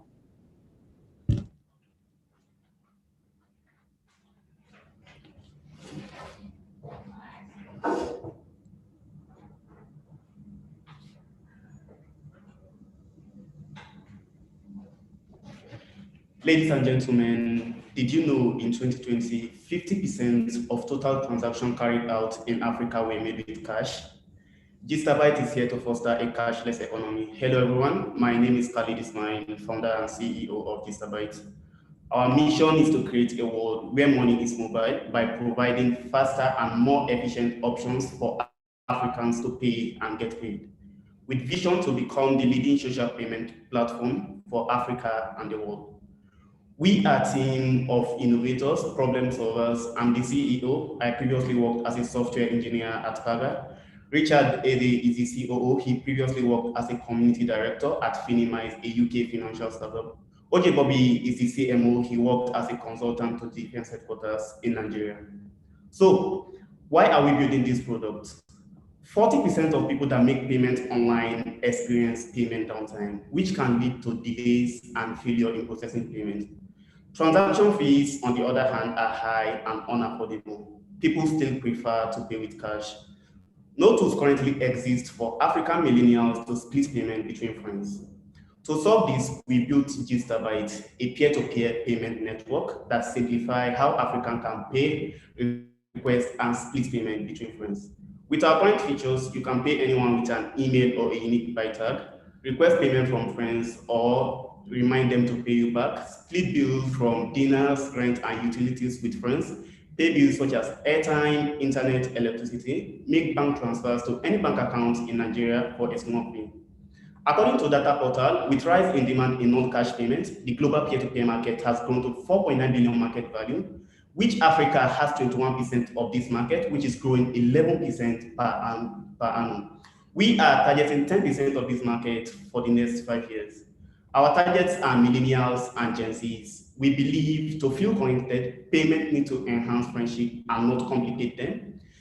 Our targets value simplicity on how they pay and spend online. And the best part, they make majority of African population.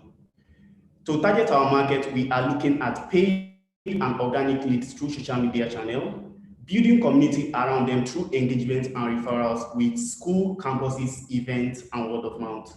Unlike other services, we charge 1.5% fee for card processing, a 0.26 cent for bank transfers. We also earn certain commission from our provider when a customer pays bills with our platform.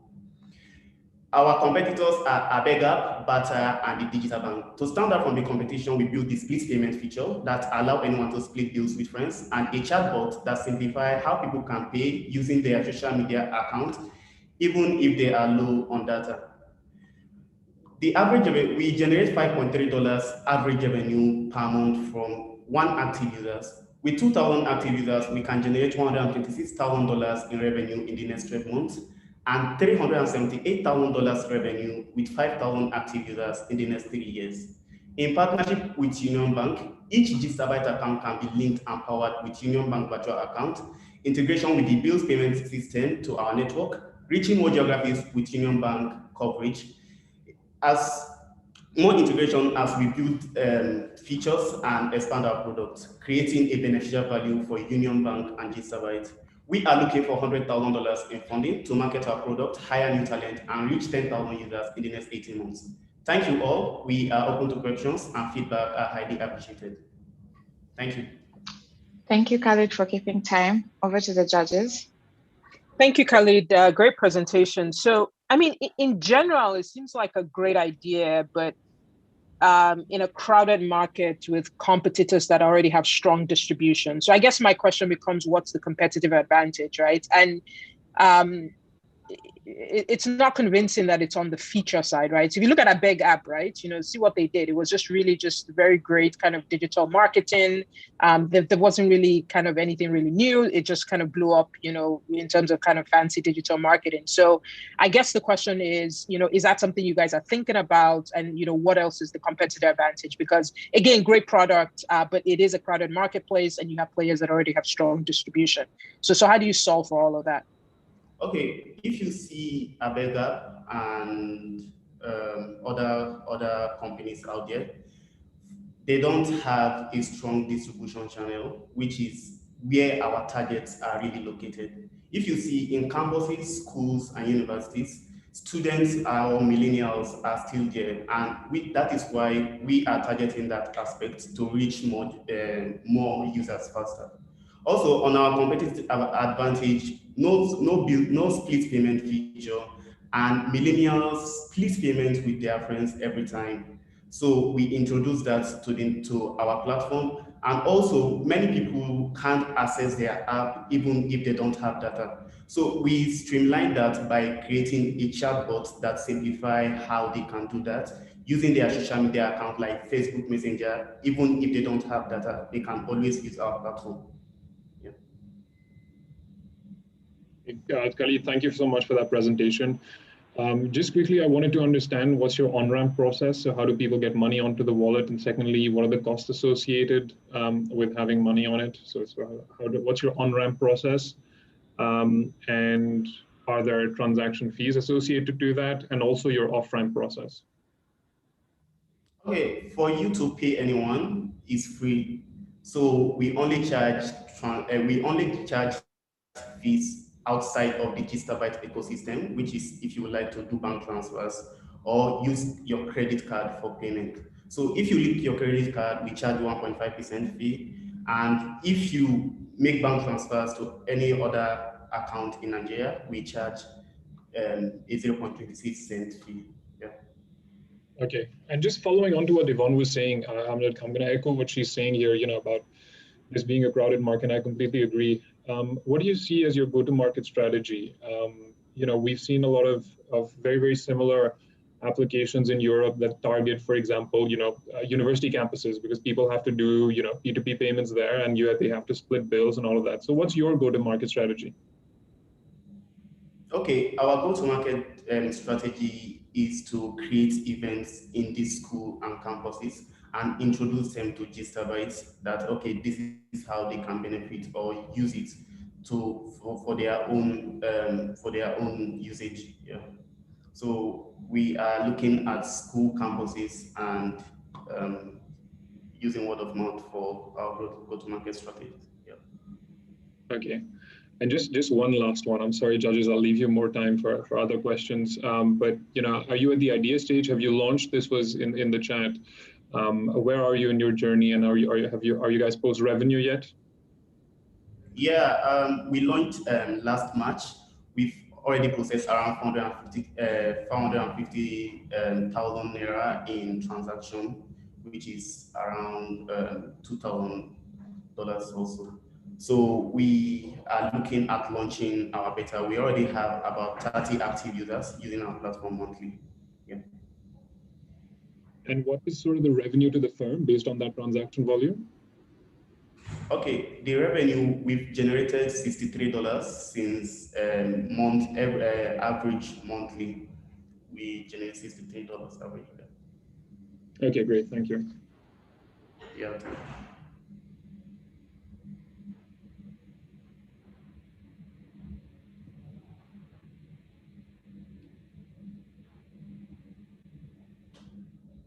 Thank you so much, Khalid, for your time and for your presentation. We'll move on to the next company. Okay. Opening the floor to LogAg, a logistics company. The representative is Wale Oye, who is the founder, as well as Emmanuel.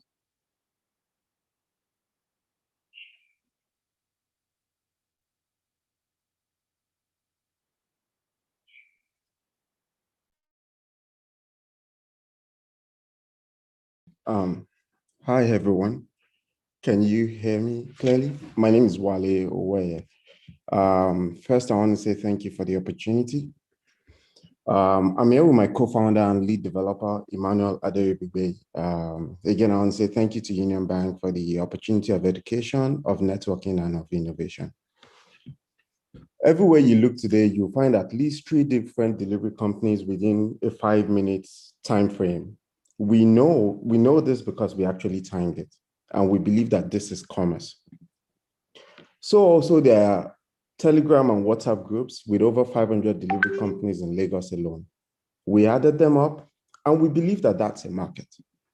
However, if you ever bought or sold anything online, and you can describe what your delivery man looks like, that's a glitch in commerce. That is not value. Next slide, please. LogAg essentially helps digital sellers move their commerce through value-focused providers. I'll repeat that again. We help sellers move their commerce through value-focused providers. Our customers can connect to us using mobile apps, web, and APIs. Today, we're able to service 1,400 orders per week, and this is growing. Also, we have a national reach. Next slide, please.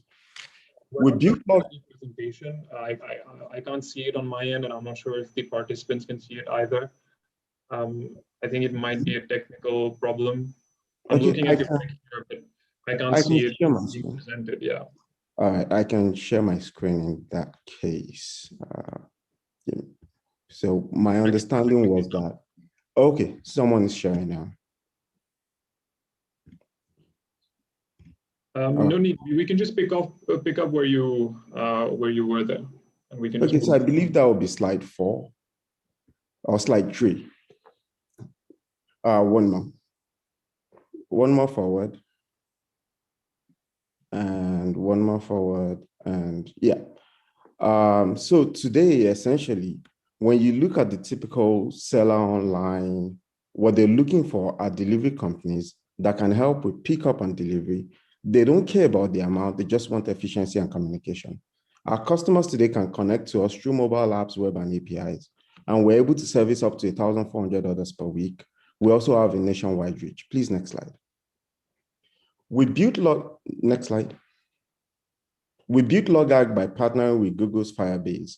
This gives us an opportunity for real-time pricing needed by digital sellers, provides choice and national coverage to these sellers. Customers, riders, supervisors, owners, all on LogAg have access to nationwide markets, seamless chat capabilities, machine learning-based analytics, and data-driven recommendations. Premium partners are chosen to service enterprise customers based on democratized data points, including customer feedback, delivery performance, and engagement. Next slide, please.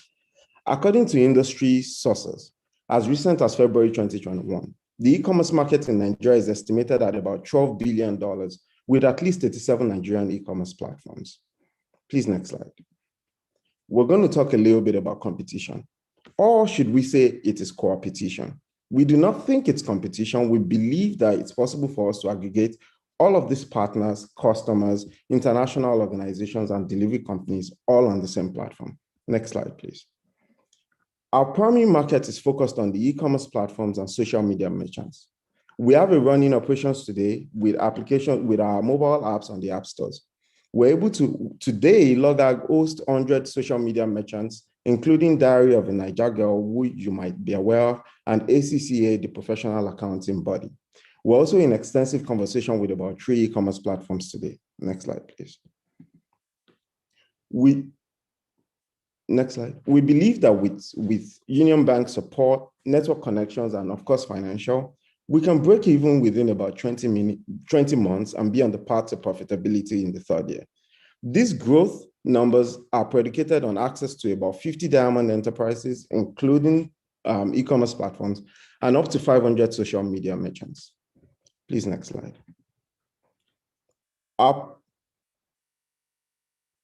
Next slide, please. So we'll talk about our partnership initiative with Union Bank. We believe that we can offer Union Bank a new way to measure customers' risk profile. We also offer trusted data that can be pulled into Union Bank's Alero machine learning platform. By working with Union Bank's customers, we can provide actual customer revenue for a consistent profile, and this can be used as part of underwriting. With this data, Union Bank's Alero machine learning can better predict a customer's business health, which gives Union Bank the ability to be able to tell which customer is likely to default on their loans. And of course, we want to work with Union Bank on interbranch and customer deliveries, also for some of the project deliveries as well. Next slide, please. For the partnership with Union Bank, we need access to an initial test group of Union Bank customers across the country we can start working with. Financially, we're looking at about a 10 million naira grant to help us speed up our national expansion, accelerate our technical development and integration with the Union Bank Alero machine learning and the newly announced sandbox environment. We're also looking to improve our platform ubiquity and more importantly, marketing. Thank you very much. We are open to any questions now. We look forward to continue working with Union Bank, of course. Thank you, Emmanuel. Over to the judges.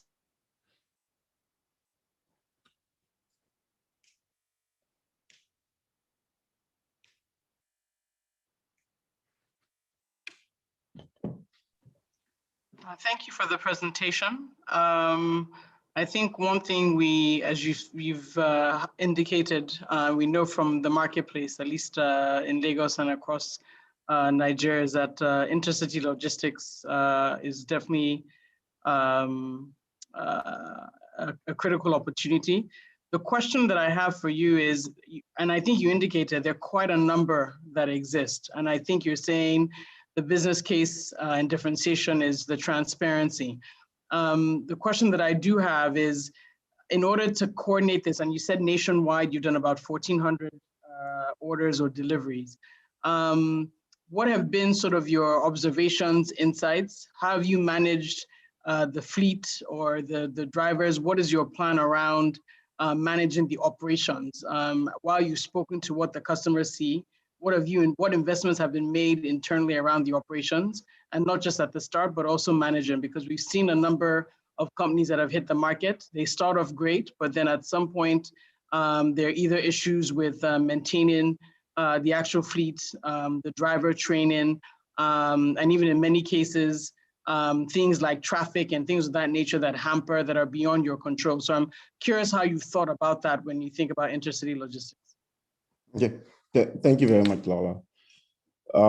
So one of the first few things that we discovered was the fact that there was an opportunity for us we couldn't put all our partners in front of all of our customers. There was an opportunity for us to be able to categorize what kind of partner it was that we wanted to put in front of customers.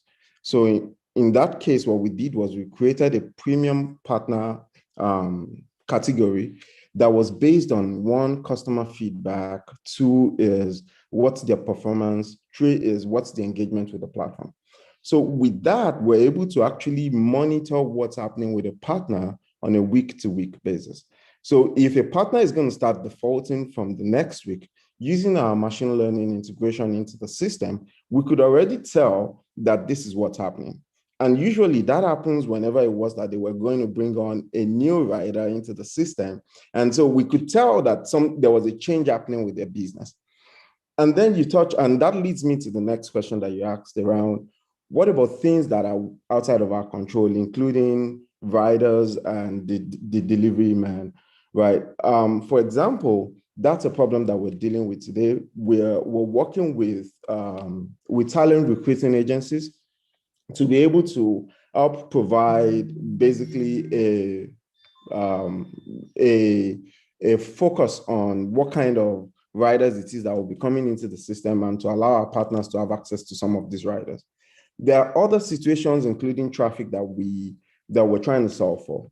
So one of the things, if you look at, one of the things that we're trying to solve for is route planning, right? So with route planning, we can take statistics of what's happening with the different traffic hotspots in Lagos, and we can actually help our partners provide directions as to what's the first place we think you should go to and the next place you should go to and go through that. So what the partners will do is they'll basically go into the app and put in all the list of addresses that they have to go through, and then we'll provide a path for them to follow. Of course, this also helps us with partner loyalty as well, which is a very big thing within the industry that we can handle. So there are different opportunities like that for us, of course. So, and these opportunities will keep solving. When you think about the way that we're operating with the partners and with the customers, we're actually operating B2B across both ends, both on the partner side and on the customer side. So we have a lot to offer to these companies as we start to see the problems that are germane to the Nigerian environment, as against just generic global problems applying to local situations. In this case, we're applying local solutions to local problems. So one last question for me. I may have missed this. I mean, I knew there was a slide on break even after year 2, but what is the guidance around the revenue model in of itself? So if it's B2B, how are you thinking about pricing as you think of your partners or your competition?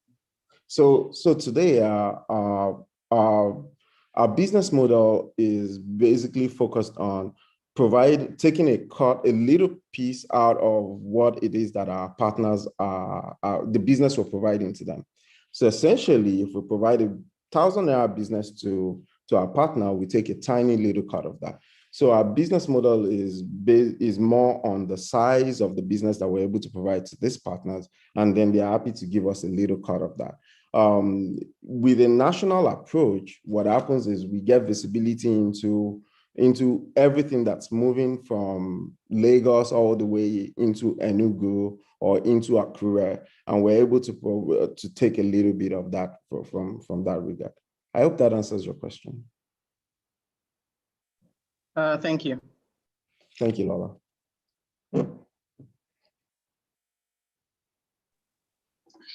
Thank you so much, Wale, for your presentation and for answering the judges' questions. We'll move on to our next participant. That is from T40, a mobility and logistics company, represented by Folarin, who is the CEO. All right, thank you, Quinta. Hello, everyone. I am Folarin Olulano. I'm the founder and CEO of T40 Technologies. Next. At T40, we are revolutionizing intercity mobility and logistics. We exist to help people and goods move easily and efficiently across cities in Africa. Next, our team combines expertise in enterprise software development and digital transformation. The core team is supported by 3 full-time developers and 4 sales, marketing, and account managers. Next. So we know people need to travel by road. This is an indisputable fact, especially in Africa. In Nigeria, intercity commute and logistics is an important part of our lives. We travel for various reasons, such as staying connected to family and friends, doing important businesses, and attending social and religious events. There are multiple problems that have suppressed the potential in this market. About 85% of travelers have encountered challenges such as, unavailability of route schedules, current fares, possibility to make qualitative research on service providers and their offerings, and making advanced reservations. The transport service providers, on the other hand, have challenges such as lacking an affordable tool to help them improve their brand positioning, customer retention, and managing their operations efficiently. Next. T40 is tackling these challenges with a proprietary marketplace and operations management solution. We have developed a simple yet powerful operating system that empowers transport and logistics service providers to digitally manage important aspects of their businesses, such as inventory and logistics management, operations, and CRM. Our powerful cloud APIs are powering modern online travel marketplaces like Intercity.ng, and to offer travelers and logistic customers service related to booking trips and sending parcels. Next.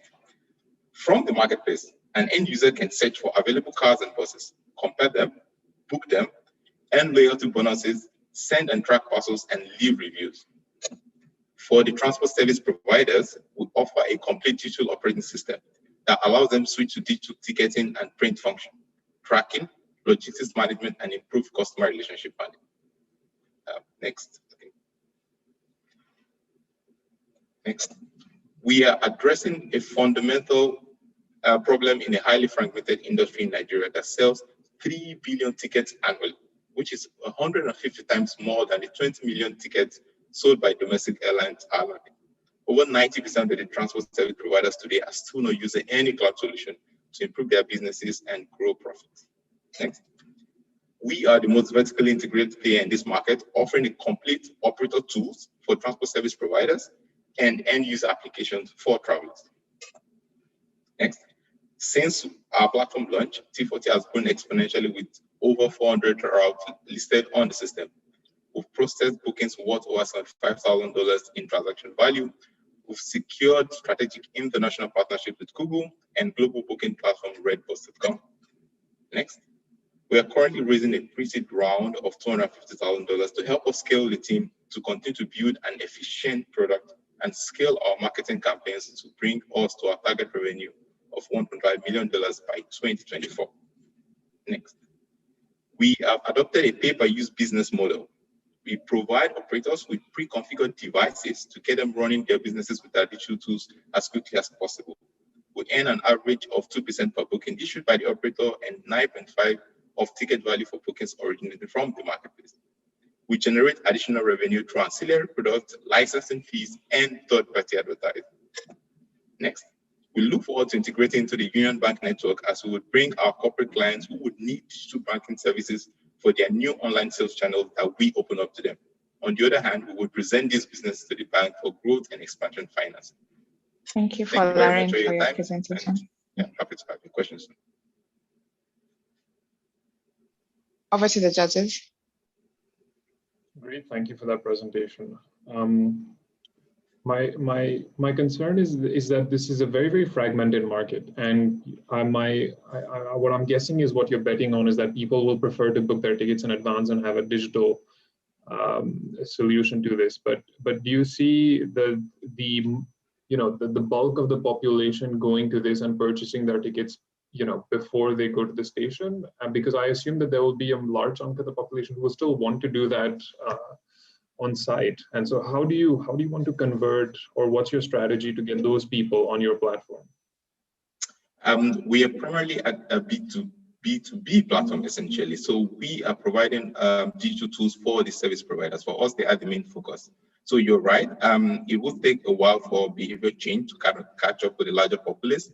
But right now, we're already digitizing processes for the providers themselves to have a point of sale solution that already transitions them to operating digitally.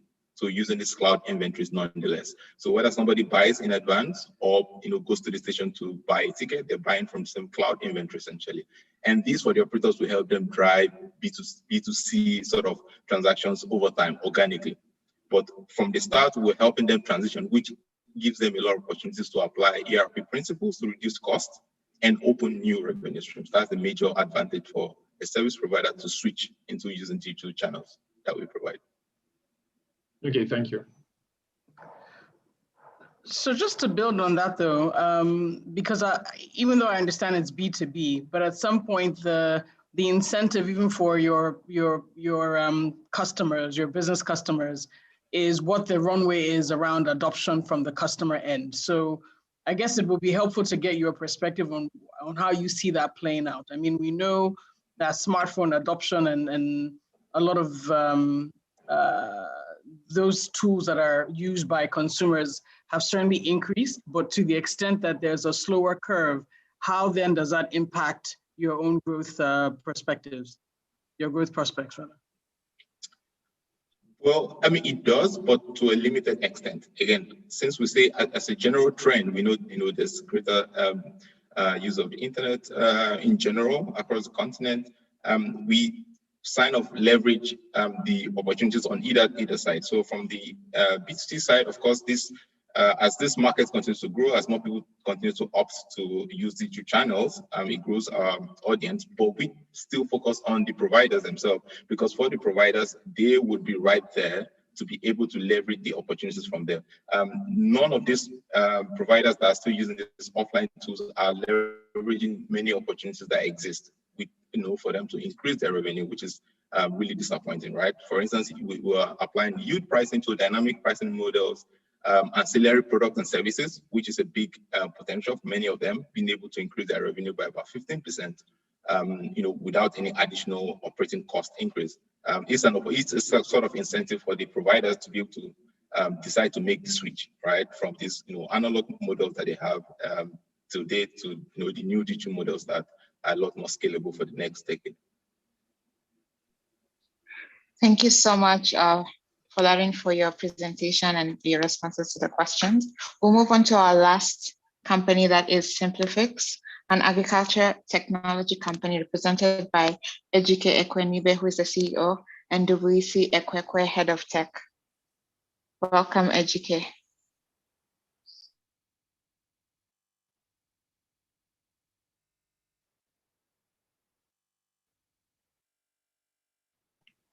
Good afternoon, everyone. Afternoon, Ejike. We are actually not able to see you. If you could please turn your video on. Good afternoon, everyone. We see you now. I would like to share my screen. Quinta, can you enable me to share my screen? Your presentation is up already, unless you want to navigate on your own. Okay. Yes, please proceed.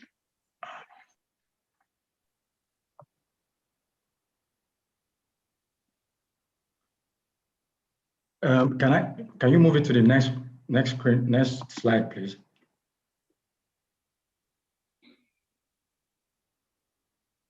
The next slide.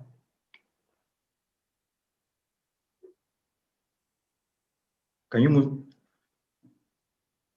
Due to food insecurity, millions of people go to bed on empty stomachs every night in Nigeria. Farmers experience 60% post-harvest losses every year due to lack of adequate and secure storage facilities. This has been worsened by COVID-19. Hi, my name is Ejike Ekwenibe. I'm the founder and CEO of Simplifix. For farmers who struggle to find secure grain dryers, silos, cold rooms, and warehouses, we provide a two-sided marketplace that connects farmers to safe equipment and warehouses. As opposed to the archaic model riddled with fraud and bad actors, we use data and technology to offer a simple, trusted, and transparent model to provide better services to the farmers so no child goes to bed hungry.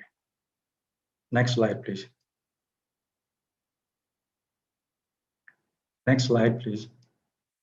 Next slide. Okay.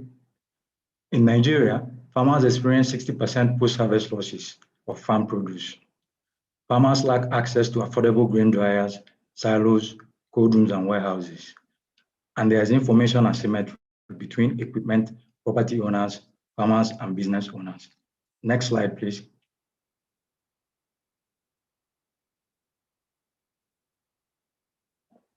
We are building the Airbnb of equipment and warehouses. We use data and technology to aggregate agricultural equipment and warehouses. We offer a digital aggregation service. We eliminate advertising costs, manage leasing calendars and payments. We also offer easy price comparisons. Next slide, please. Our target market includes farmers, fisheries, poultry, manufacturers, importers, logistics companies, other players in the rail sector. Next slide.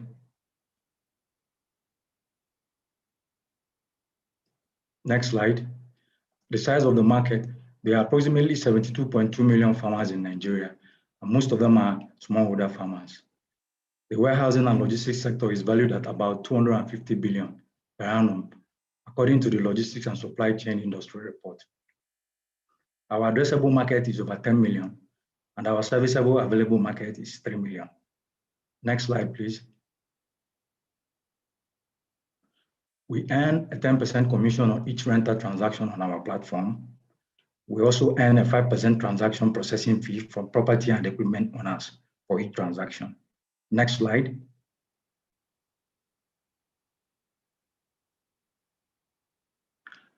Simplifix makes it possible for farmers and renters to use equipment and warehouses on our platform on a pay-as-you-use basis, thereby making the operation more lucrative. Next slide.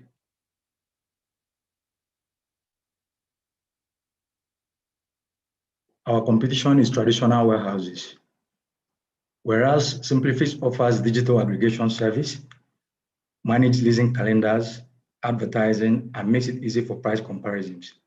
Traditional warehouses do not offer any of these services, and you physically need to go and inspect the equipment and warehouses. Next slide.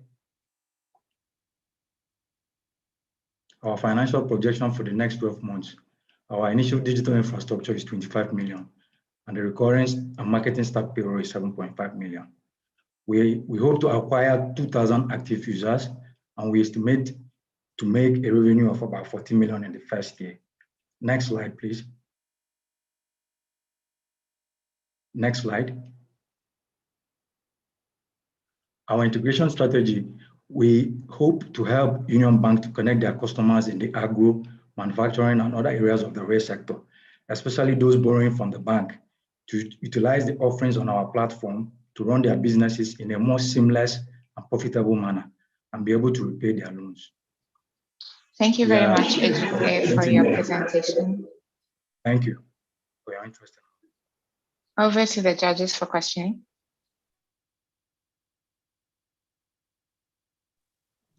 So thanks for the presentation, but my question is around your target 3 million farmers. Assuming you get the 3 million and they are in disparate, they are in different places.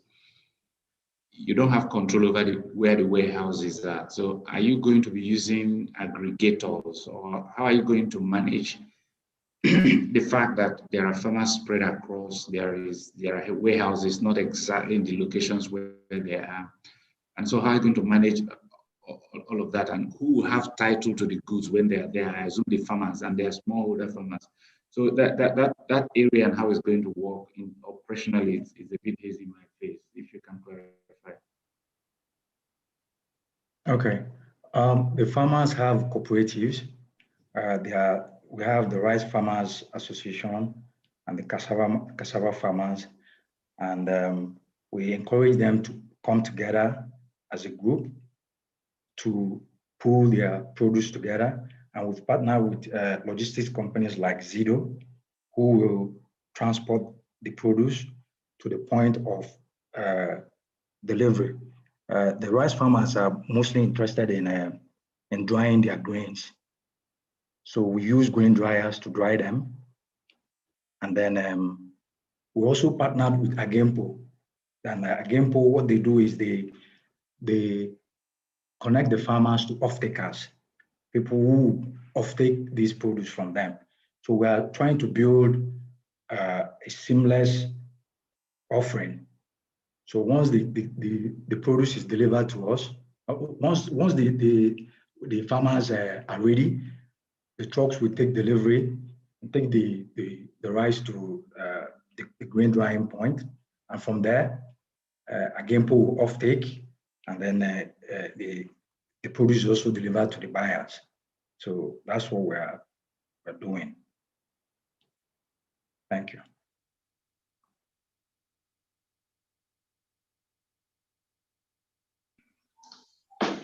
Thank you very much, Ejike, for your presentation and for answering the judge questions. We'll be moving over to the next segment of our agenda of the day. Thank you so much to the judges also. Our judges will be moving to their breakout room where they'll be deliberating on the final winner.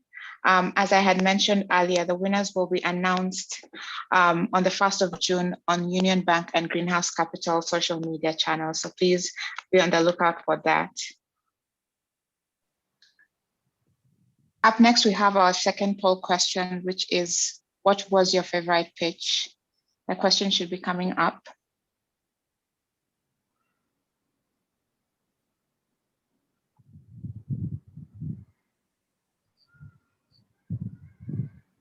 Educate, you're free to drop off now. Thank you.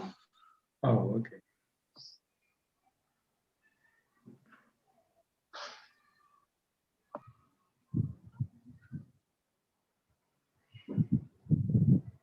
While you're submitting your responses, I'd like to welcome our panelists for the Beyond Banking Innovation Across Ecosystem panel. Our panelists are Lola Ekugo. Lola leads the digital and innovation team in Union Bank Nigeria. She has 14 years of experience in the space, and at Union Bank is responsible for defining and implementing digital and innovation strategy and roadmap, with a focus on identifying new digital product, service, and fintech opportunities, optimizing customer experience across channels, and improving operational efficiency using technology. We also have Bumi Akinyemiju. Bumi is a serial entrepreneur, technology innovator, and investor. He is CEO of Venture Garden Group, one of the largest fintech investment companies in Africa, capitalized with $20 million private equity funding from Convergence Partners. Bumi sits at the helm of leadership at VGG, which has dedicated its resources to transforming Africa through technology and has successfully led several impactful change projects through strategic public and private sector partnerships. Next, we have Chinedu Azodo.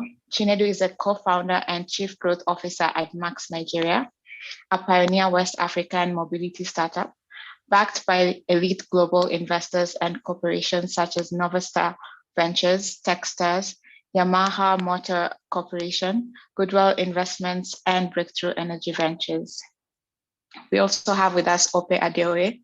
Ope has spent 18 years in technology and payments ecosystem in various capacities, including engineering, leading high-performance product teams, and deal sourcing for M&A activities. Most notable is his work helping to birth and grow QuickTeller and lending services while at InterSwitch, Nigeria's largest payments company. And lastly, we have Adegoke Oyeni.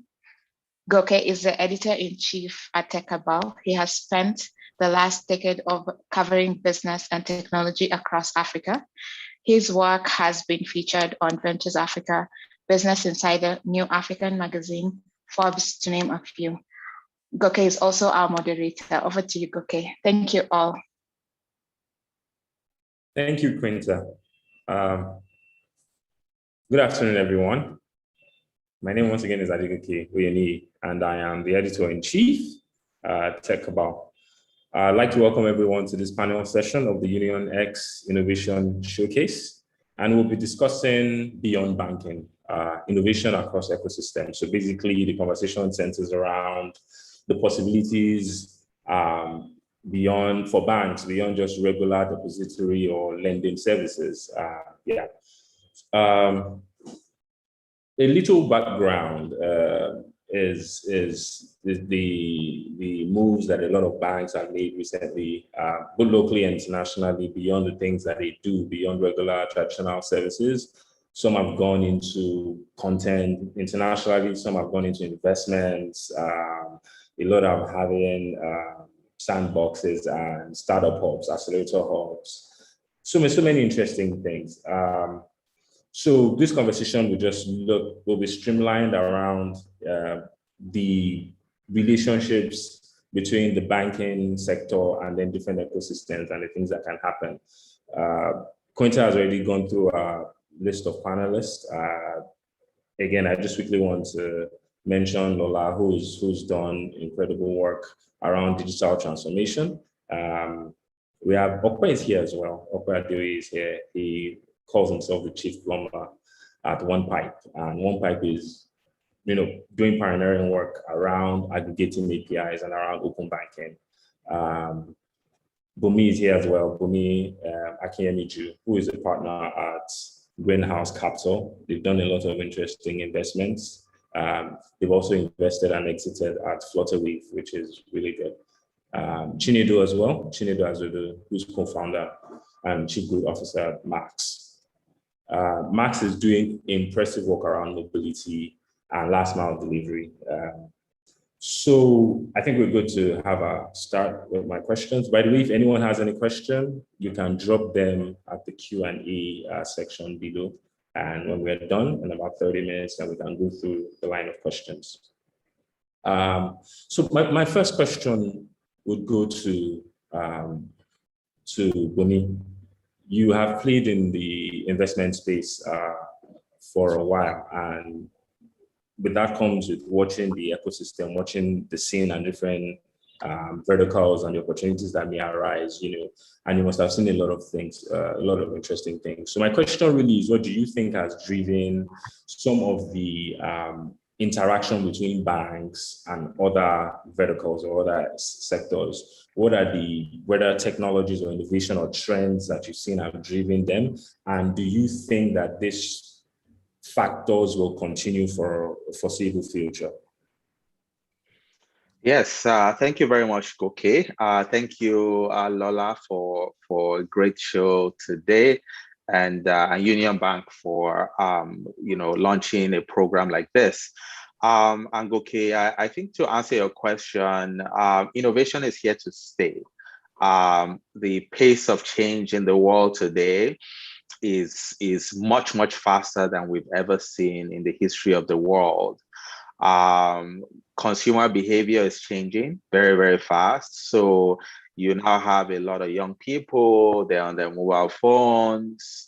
You have, innovation in digital currency. You have a lot of cross-border, people are traveling a lot more. So I think when we just look at, globalization, consumer habits changing, COVID-19 further accelerated that last year.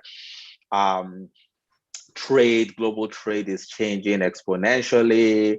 Younger people are getting, more active financially earlier in their lives.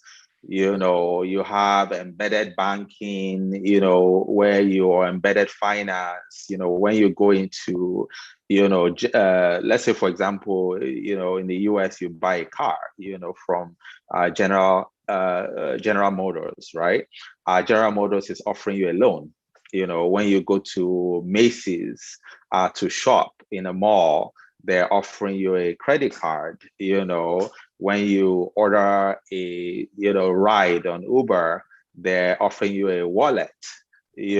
So I think all of these changes is literally resulting in a new world order.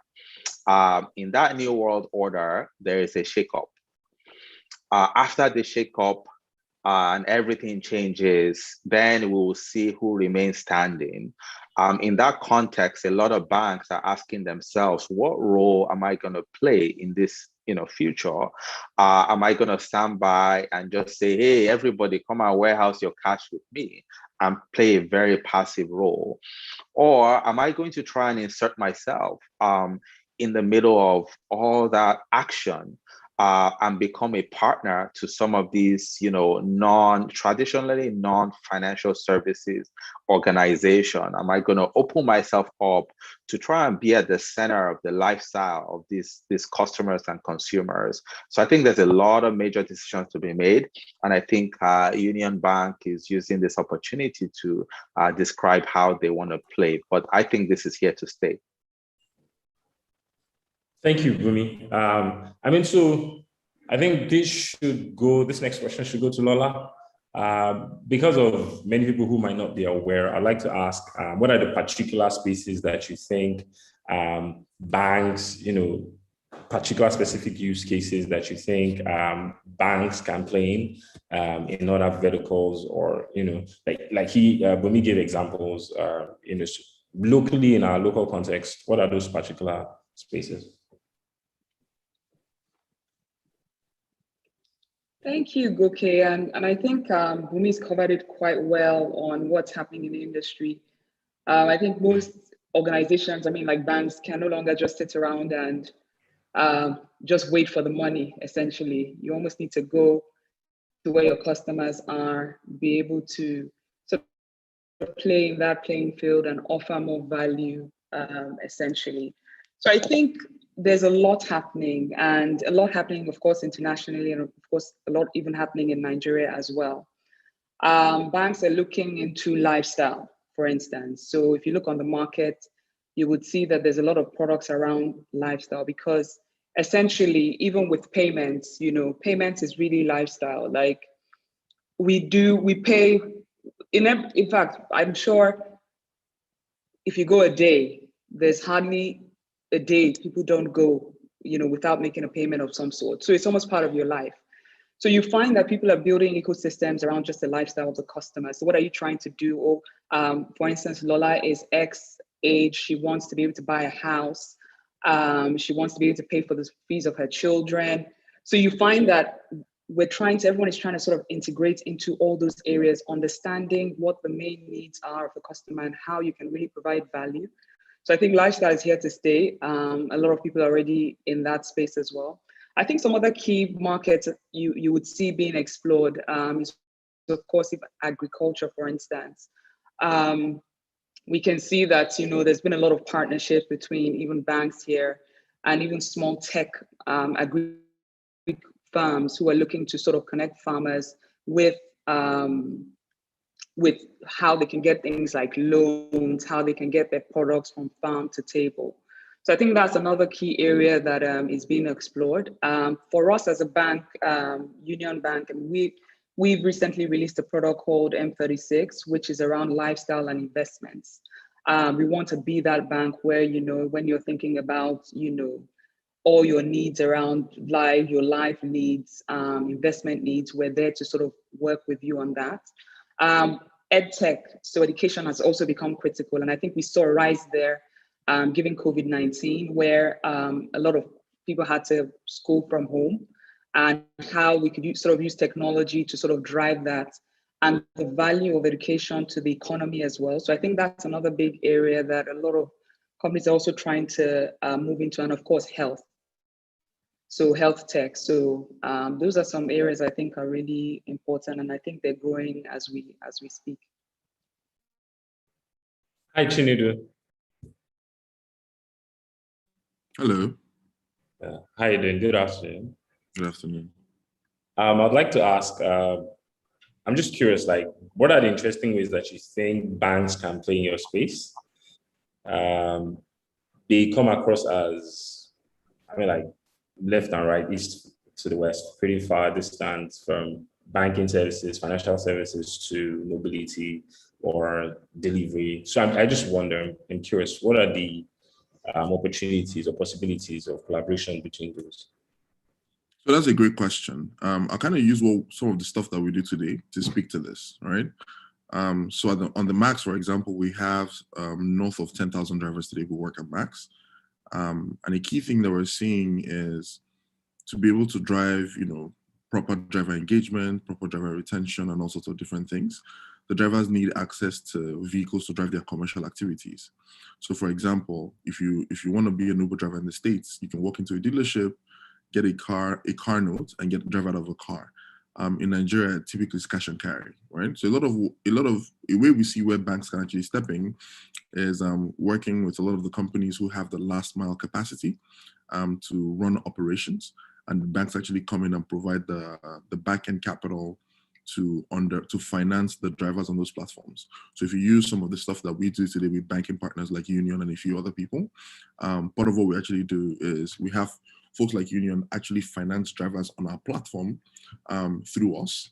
And then we focus on running the operations and making sure the drivers are able to, generate enough money to make enough money on a daily basis to then be able to pay back, the financiers like Union either at the end of the week or at the end of the month, right?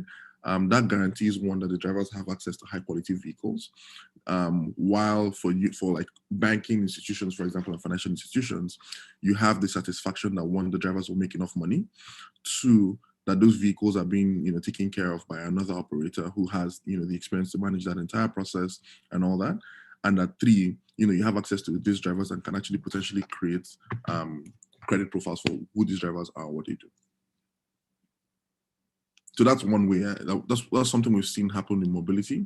And if you think about across Africa, there are about 14.1 commercial vehicle drivers, right? And commercial includes Okadas, kekes, mini buses, cars, everything. There are about 14.1 million of these people. And nobody's financing them today. Nobody's providing the financial capital support that they need to actually be able to do what they do. Nobody's doing that because obviously it's hard to do, right? A lot of these guys don't have any kind of credit history. They don't have any kind of credit profile. But the banks are uniquely positioned to be able to deliver access to finance to a lot of these guys through partnerships. That's pretty intense. That's interesting. I'd like to go to Okwe right away.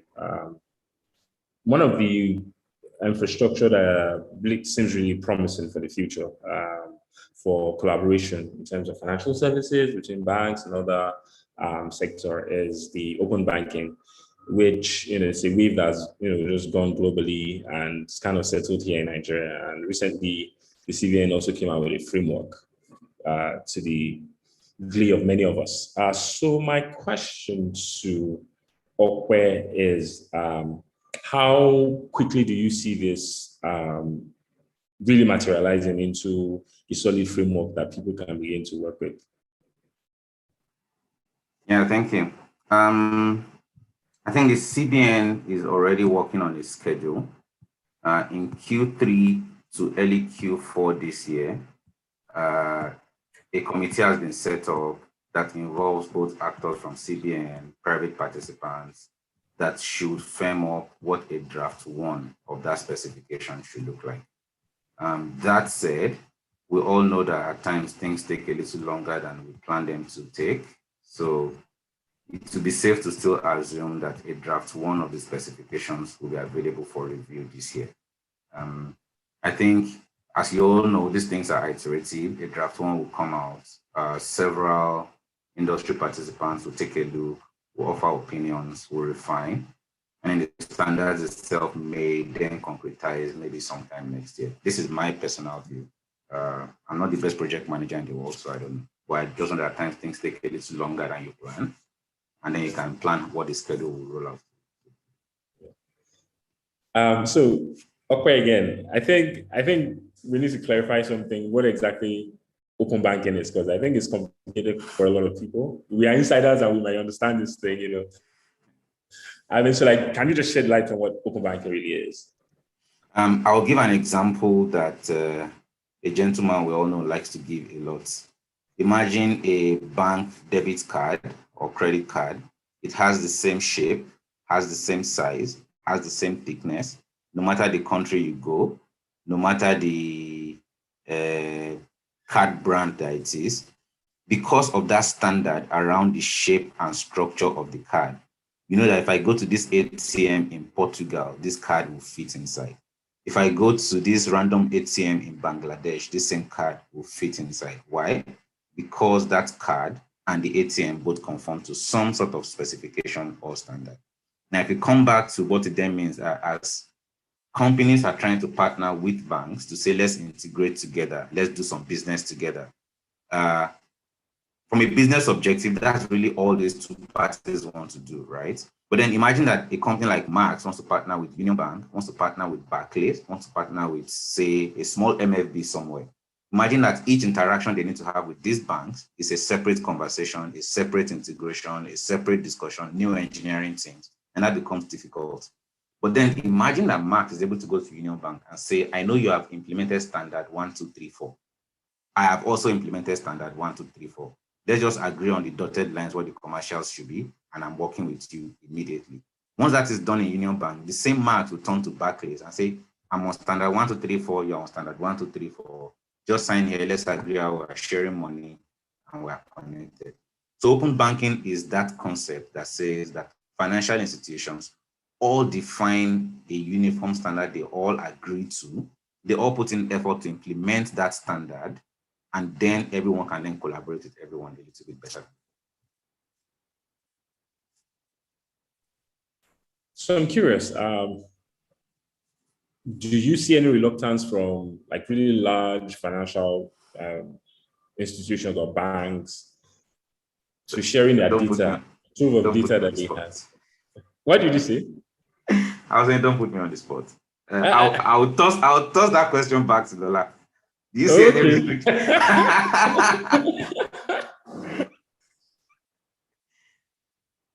Yeah, but in my view, I think that typically most banks will go, if I am the largest elephant in the room, I've put in effort that got me here. Why are you trying to democratize or make it simple, that thing that got me? I would like to defend as much as I can. It's now up to all the proponents of open banking and opponents to demonstrate why are the biggest elephant in the room? Sorry about that. Why are the biggest animal in the room? It still pays you when there's openness. You can't say elephant.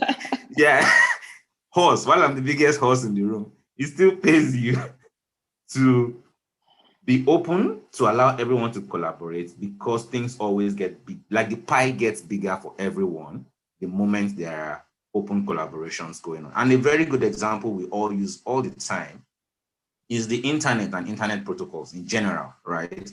Imagine that only one company had the browser that can connect to the internet. There's a limit to and that's precisely what, in quotes, the internet was like in years prior to the early 80s. Like only 1 or 2 systems can connect to this network in this building.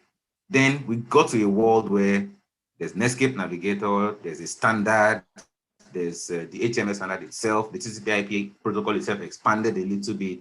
Now the internet is what it is today. All sorts of people can create all sorts of things. Those companies of then are bigger today than they were back then for embracing this openness. So I think even for banks, is that mindset that needs to be embraced, that as a bank, when openness comes, you will grow bigger because the entire industry will grow bigger. Okay, so yes, I think I need to add on to Okwe. So I think well said, Okwe. And I think that one of the big contentions with banks actually is, I mean, they've worked so hard essentially to build a customer database, with all their customers, understanding the transaction histories. I mean, there's so much power in the data that many banks are sitting on. And when you say the term open banking, it sort of sounds like, are you asking me, so apart from the fact that, of course, I'm opening up a standard through APIs and sharing that API with another company, then there's also that data part where it always sounds like, okay, so now am I supposed to just open up my data and sort of share with another organization who can potentially be a competitor to me? So I think that was something that was really, a couple of years ago, that was a big thing. I would say something, so just taking it a little bit outside the industry for now here, that's in Nigeria. I know that in the UK, open banking was implemented and there was something called the PSD2 directive, which eventually said that the data of customers is not actually for banks, it's actually for the customer. And so they should decide on how the data is used. And that sort of opened up new opportunities, because what happened eventually is, yes, there's a lot of data, but the question is, how well are you using your data? The world has changed where, as I said, it's really about the customer now. customers are comparing their banking apps to Apple, to technology companies like Amazon, or that sort of experience and expectation. So you can't really do it on your own. So if you're trying to meet that expectation, you have to sort of collaborate and see what's out there. And I think that is sort of helping drive this discussion, of course, with people like the CBN as well, sort of stepping in. I know Okwe played a large part as well, and even Deji in the beginning of those conversations, bringing it to Nigeria and sort of letting everybody understand the value. Just as he said, when the market opens up, there's more opportunity for all of us. And I think that is the direction we're going. So I wanted to just put that in there as well, that was the sort of contention. But I think really we're at a point where, it's really innovate or die. You can't just sit on your data and do nothing for those that are not doing anything. So there you go. Thank you. Thank you, Lola. Thank you. Thank you. Our audience, please, if you have questions, send in your questions in the Q&A box. And in due time, we'll begin to attend to them. So before we proceed to another question, Bumi, do you have any thoughts on that? It seems you wanted to say something. No, actually, no. I think Lola and Okwe are right on. Like, I think just the element of grow the pie, it's just grow the pie, grow the pie, grow the pie. I think the more we're being very protective of our own side, the pie remains small. I think the other concept that comes to my mind is the concept of the rising tide, right?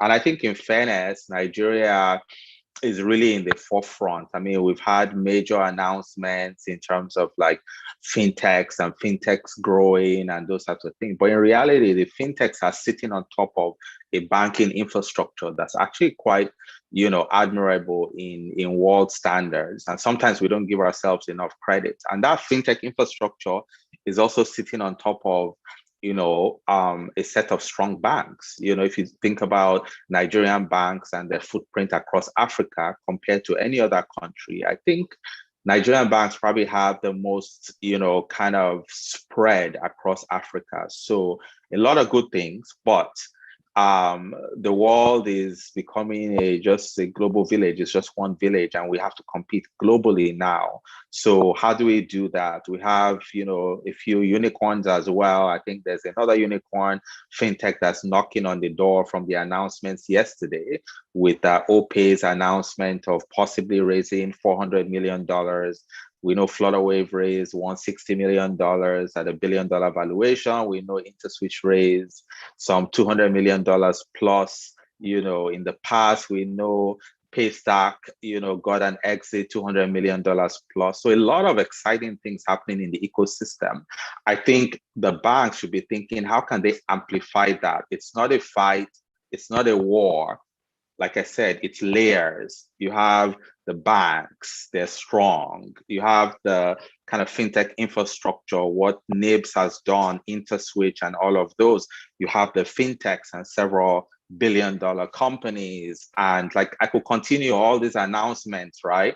A lot of exciting things, even within Greenhouse. We have companies we've invested in like Max, here. We have, Helium Health, and we have all these different companies. Now, those companies could not have raised the kind of capital they were raising if not for banks like Union Bank, who is saying, hey, don't worry, just use my APIs and I'll give you wallets. I'll give you, card issuance APIs. I'll give you instant payments. So I think we should give the banks some kudos, but then we also then need to challenge them and say, hey, guys, like, don't hold back, right? Let's start thinking what this looks like in 10 years' time, because if we don't, it's going to be the foreign banks that are going to come and eat the lunch here. So let's let that tide rise up for everybody. Let's let that pie grow for everybody. Interesting that you'd mention the collaboration between Union Bank and Max and Helium Health. We can kind of segue into a question as well. Like, how easy was this partnership? How easy was it to materialize? Is that for me or Lola? I mean, I guess I was speaking. Both of you. Okay, I mean, I was speaking hypothetically in terms of those names, but generally speaking, I know that, Union Bank has, a lot of these types of, fintech partnerships with some of our portfolio companies and a lot of fintechs out there that are not in our portfolio. And I would say that, I'm sure Lola can speak to that, but I would say that I've seen a lot of very good collaboration. Now it takes longer than it should take. It's a lot more painful than it should be. And sometimes there's a lot of fighting and a lot of back and forth. I'm just saying, let's remove that, right?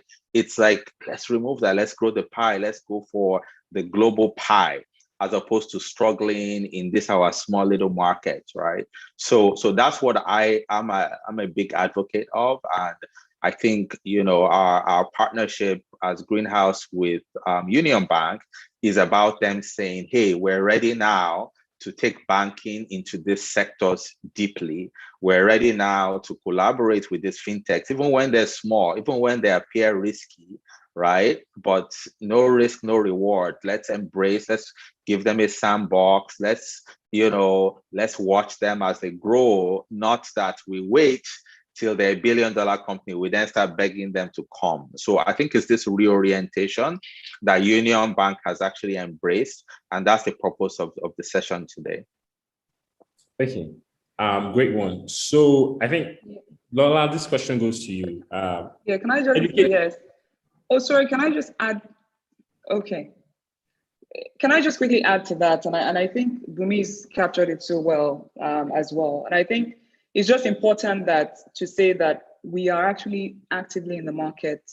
We're actively looking to partner with startups, and we've been doing that for a while now. And that's because for us, we see ourselves as a 104-year-old startup. And the truth is, I know that the integrations are not as easy, but that is something that the banks like ours are actually trying to work on to ensure that we can have that easier integration. I mean, you find a company, a 104-year-old company trying to partner with like a 1-year-old company, all your systems, everything is just smooth. You have all your APIs in place. You're just dealing with maybe one application. We're dealing with even up to 1,000 potentially. So that partnership, of course, is not it wouldn't be as smooth as maybe a fintech to a fintech or a startup to a startup. But I think it's something that we are focused on. We've also we even have a proposition for startups as well called Tech Ventures, where we're actually looking to, as I said, it's not just about trying to bank a startup when they're already big. It's starting from now. And that's why we're having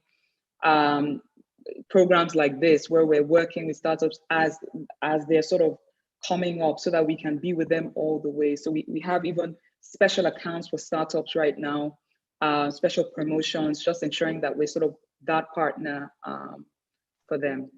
So I just wanted to add that. Thank you.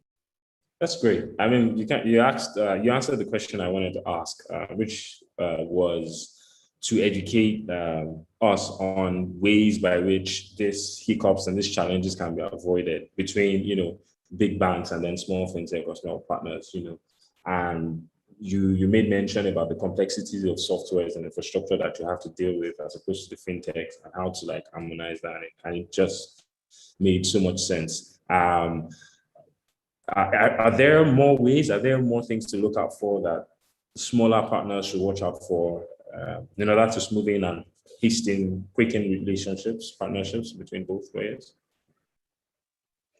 And sorry, I was just going to say we launched our sandbox today as well. Okay. So that is sending also a strong message to the market, because what we're trying to do is standardize, just as Ope said, where you have one card and it sort of can connect. You're not trying to do a whole new integration just because you want to, talk to a Union Bank. So that our sandbox was released today. I think we could also put it in the chat as well. So this is the bid to actually make sure that integrations are hopefully smoother. That hassle of at least even coming in to understand how you can innovate is sort of, there's a level playing ground. So I think that for us, these are some of the things we've done. But it'd be good to hear from the house as well on things we could do more. If quick one, Okweso, is Union Bank on the one pipe infrastructure? Lola, how should I answer? I'm selling your market. I think you just need to tell them, I'm selling your market. Awesome. We're working with you, yes. Lola's answer. So, that's the answer. You didn't know that, right? You didn't know that, but I think we're not just saying, and I think that is important to know. We're working with Ivanopwe at the moment, so there you go. We're working with Bumi as well, so it's we're doers essentially. Thank you. We'll have to round up this session, but on final note, I'd like to hear from Chinedu. Do you have any words for the big players in terms of collaborating with smaller partners? So I think so big players, especially like folks like Union, have done a great job of trying to get into the space and create connections with the startups, right? It's a great start, or it's a good start. What solves this stuff or makes this skill long term is by being willing to double down quite aggressively where the opportunities exist. And I understand that banks work a little differently, right? They have a lot more controls. They tend to be more averse to risk than a lot of other organizations. But we've talked about growing the pie and building the pie and all those things. The banks play a fundamental role in growing and financing the economy, right? The ability for companies to continue to grow in a way that is scalable and distribute wealth across multiple markets and people is heavily driven by the kind of support and engagements that the bank provide to them. So, my position is, and I think the position for a lot of founders I've connected with is, the banks stand in a unique position where the banks are not the government, but the banks may as well be the government in the way that they operate and the way that the positions that they play. They have incredible power and incredible authority to make things work, right? And I would encourage a lot of other banks to kind of take some of the steps that folks like Union have taken, jump in there, and for folks like Union who are already jumping in there, make a much bigger splash, right? There's startups don't have the luxury of time the way a lot of other companies tend to do. So a startup might need, decisions to happen in worst case 2 months, 3 months. The banks are taking maybe 13 months, 14 months to make some of the decisions. The time those kind of decisions happen can adversely or can significantly impact whether a company is alive long enough to solve those problems or not. And startups will never be capitalized the way banks are capitalized, right? So, there's a lot of support that can happen. The banks have an immense opportunity to really help scale this economy. And I'm just excited about where this goes. But kudos to Union and the team there. Thank you so much. Thank you, Chinedu. I want to thank everyone on the panel. Thank you so much. We have, I think, 2-3 questions here. I'd like to ask the audience. We have about a lot of people in the audience. Please send in your questions.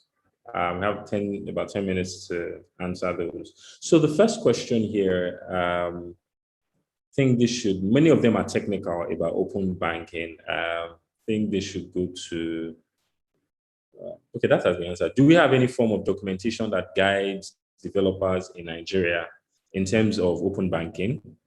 Okay.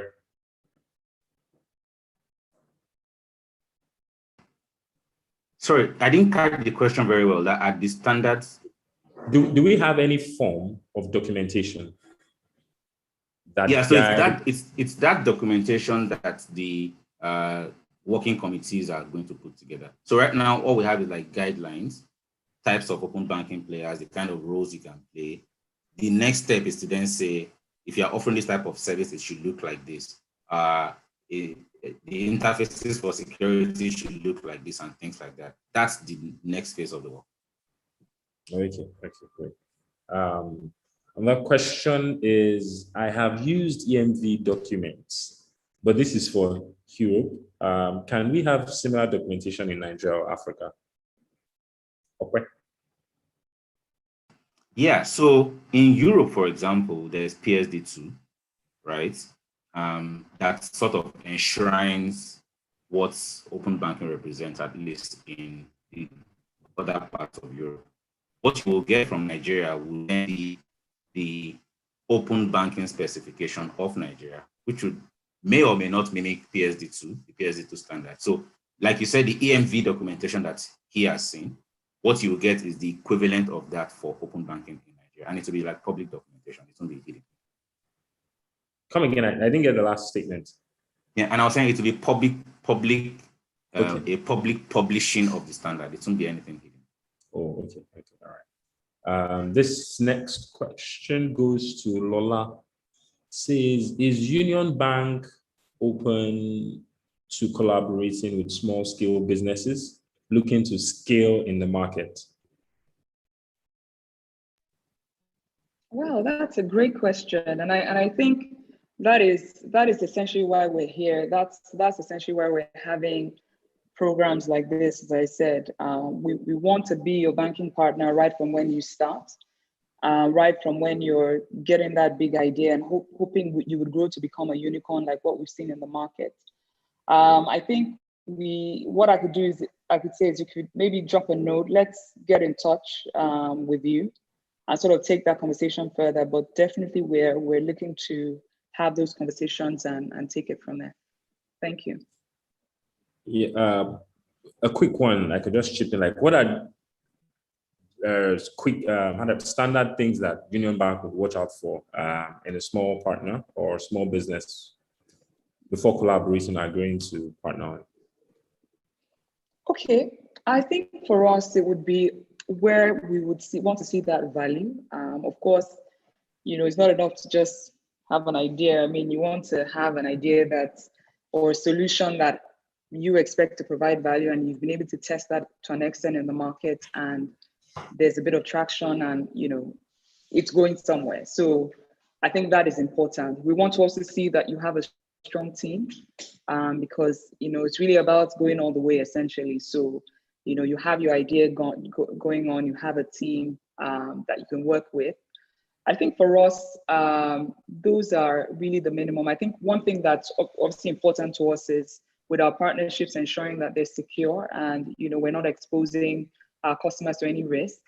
So I think for us, just even having that, dotting that to the T, I think once you have that, you have your idea, you have your team, I think we're happy to sort of have conversations. Oh, great. This goes to some Russian because our time is almost up. This goes to Chinedu. This is from anonymous attendee. It says, question for Max, please. What challenges has the business faced in collaborating outside of your vertical, not limited to banking per se? Great question. Outside of our vertical. So here's the thing, what we're learning is you can build a business very quickly and set up an identity and what you want to do and make a noise and build your brand. But you can only do so much of that way. You're going to have to actively pursue partnerships. And as you pursue partnerships, you're going to be managing, it's a trade-off, right? So I think one of the greater things for us has been what is the right way to compromise in what kind of scenario? So are we compromising on saying, oh, we're not going to put our brand on this, but we're going to be doing this? Are we compromising on saying, we're not going to, while we want to be able to charge this particular fee or whatever, we're going to do a split across board between this person and that person to make things easier. It's just learning, what the proper trade-offs have been. That's been a challenge for us, right? You find out, you're usually no more than like 3-4 degrees away from, whoever you want to connect with based on like introductions and network and all that kind of stuff. So it's,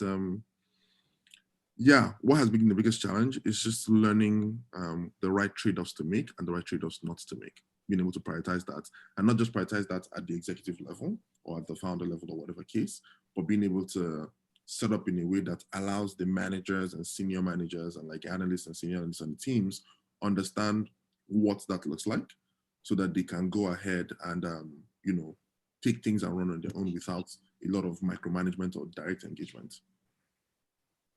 Great, interesting. I think this should be our last question in this session.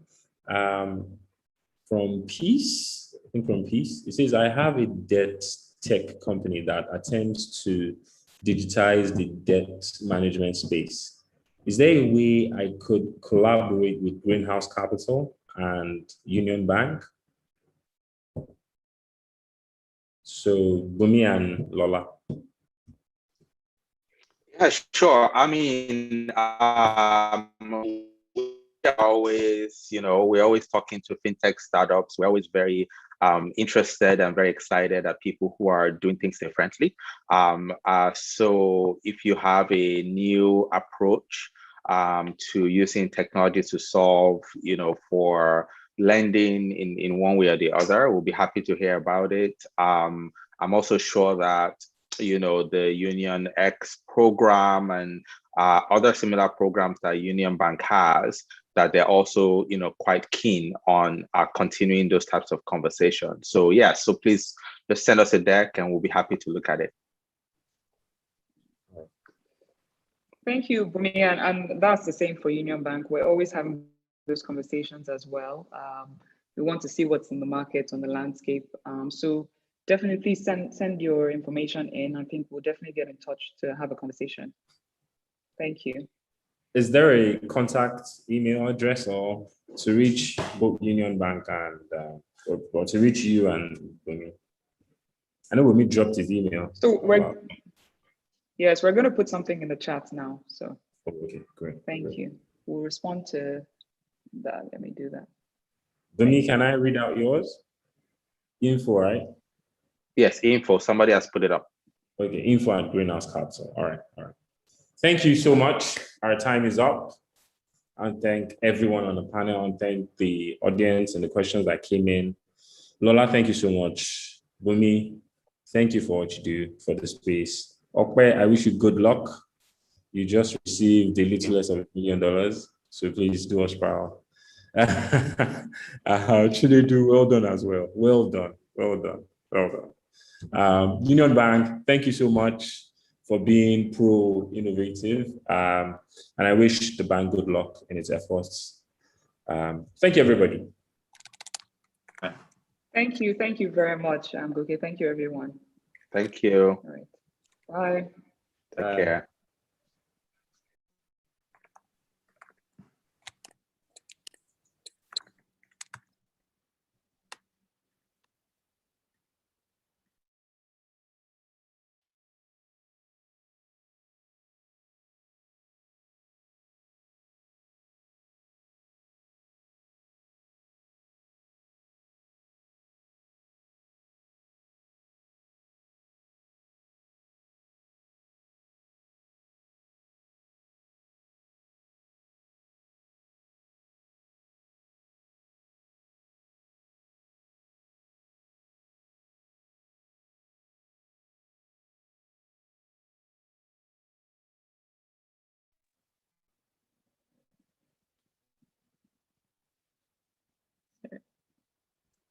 Hi again. So thank you so much. I think on this note, we would like to welcome on Mrs. Lola Cardoso again, who was here earlier as a judge to give our closing remarks. Lola, welcome. Thank you, Lola. Thank you, everyone. I would first of all say thank you for everyone for staying on with us. I hope you have thoroughly enjoyed the session as I have, even being as one of the panelists on the judges panel. It's certainly been a long journey getting to this point. We've have several parties to thank. First, I would like to congratulate all the startups that showcased their solutions today. Congratulations for making it to the top 10 shortlist from a pool of about 1,500 entries across Nigeria. We look forward to seeing what lies ahead for each one of you, and we are certainly open to exploring possibilities for collaboration. Special thanks to the judges whose questions, comments, and even their perspectives helped to further deepen the value that each of the startups have gone through this process. Our technical partners, Greenhouse Capital, have been essential to the entire journey. So we thank the Greenhouse Capital team for all the hard work and support over the past few months. With the launch of our developers portal, which we spoke about at the start of today's showcase. We look forward to even working closely with the ecosystem and with many of you who are players in this ecosystem to drive value for all our stakeholders in Nigeria and across Nigeria. Looking ahead, Union Bank will be launching an innovation community portal, our flagship platform to serve tech-based startups and to grow with them. So please look out for more details. Again, thank you for all of you that have spent time with us today across Nigeria, the tech ecosystem, and importantly, the teams that have presented today, the top 10, and even the 1,500 that actually submitted their plans and proposals. We look forward again to staying in touch, working closely with all of you, and making sure that we drive value again for each and every one of us and broadly our country, Nigeria. So thank you again for joining us today. I wish everyone an enjoyable rest of the afternoon. And I think, as Lola has mentioned, there'll be more details announced as far as the top 3 coming out of today's showcase. But to everybody who's been on, congratulations and stay tuned. Back over to you, Lola.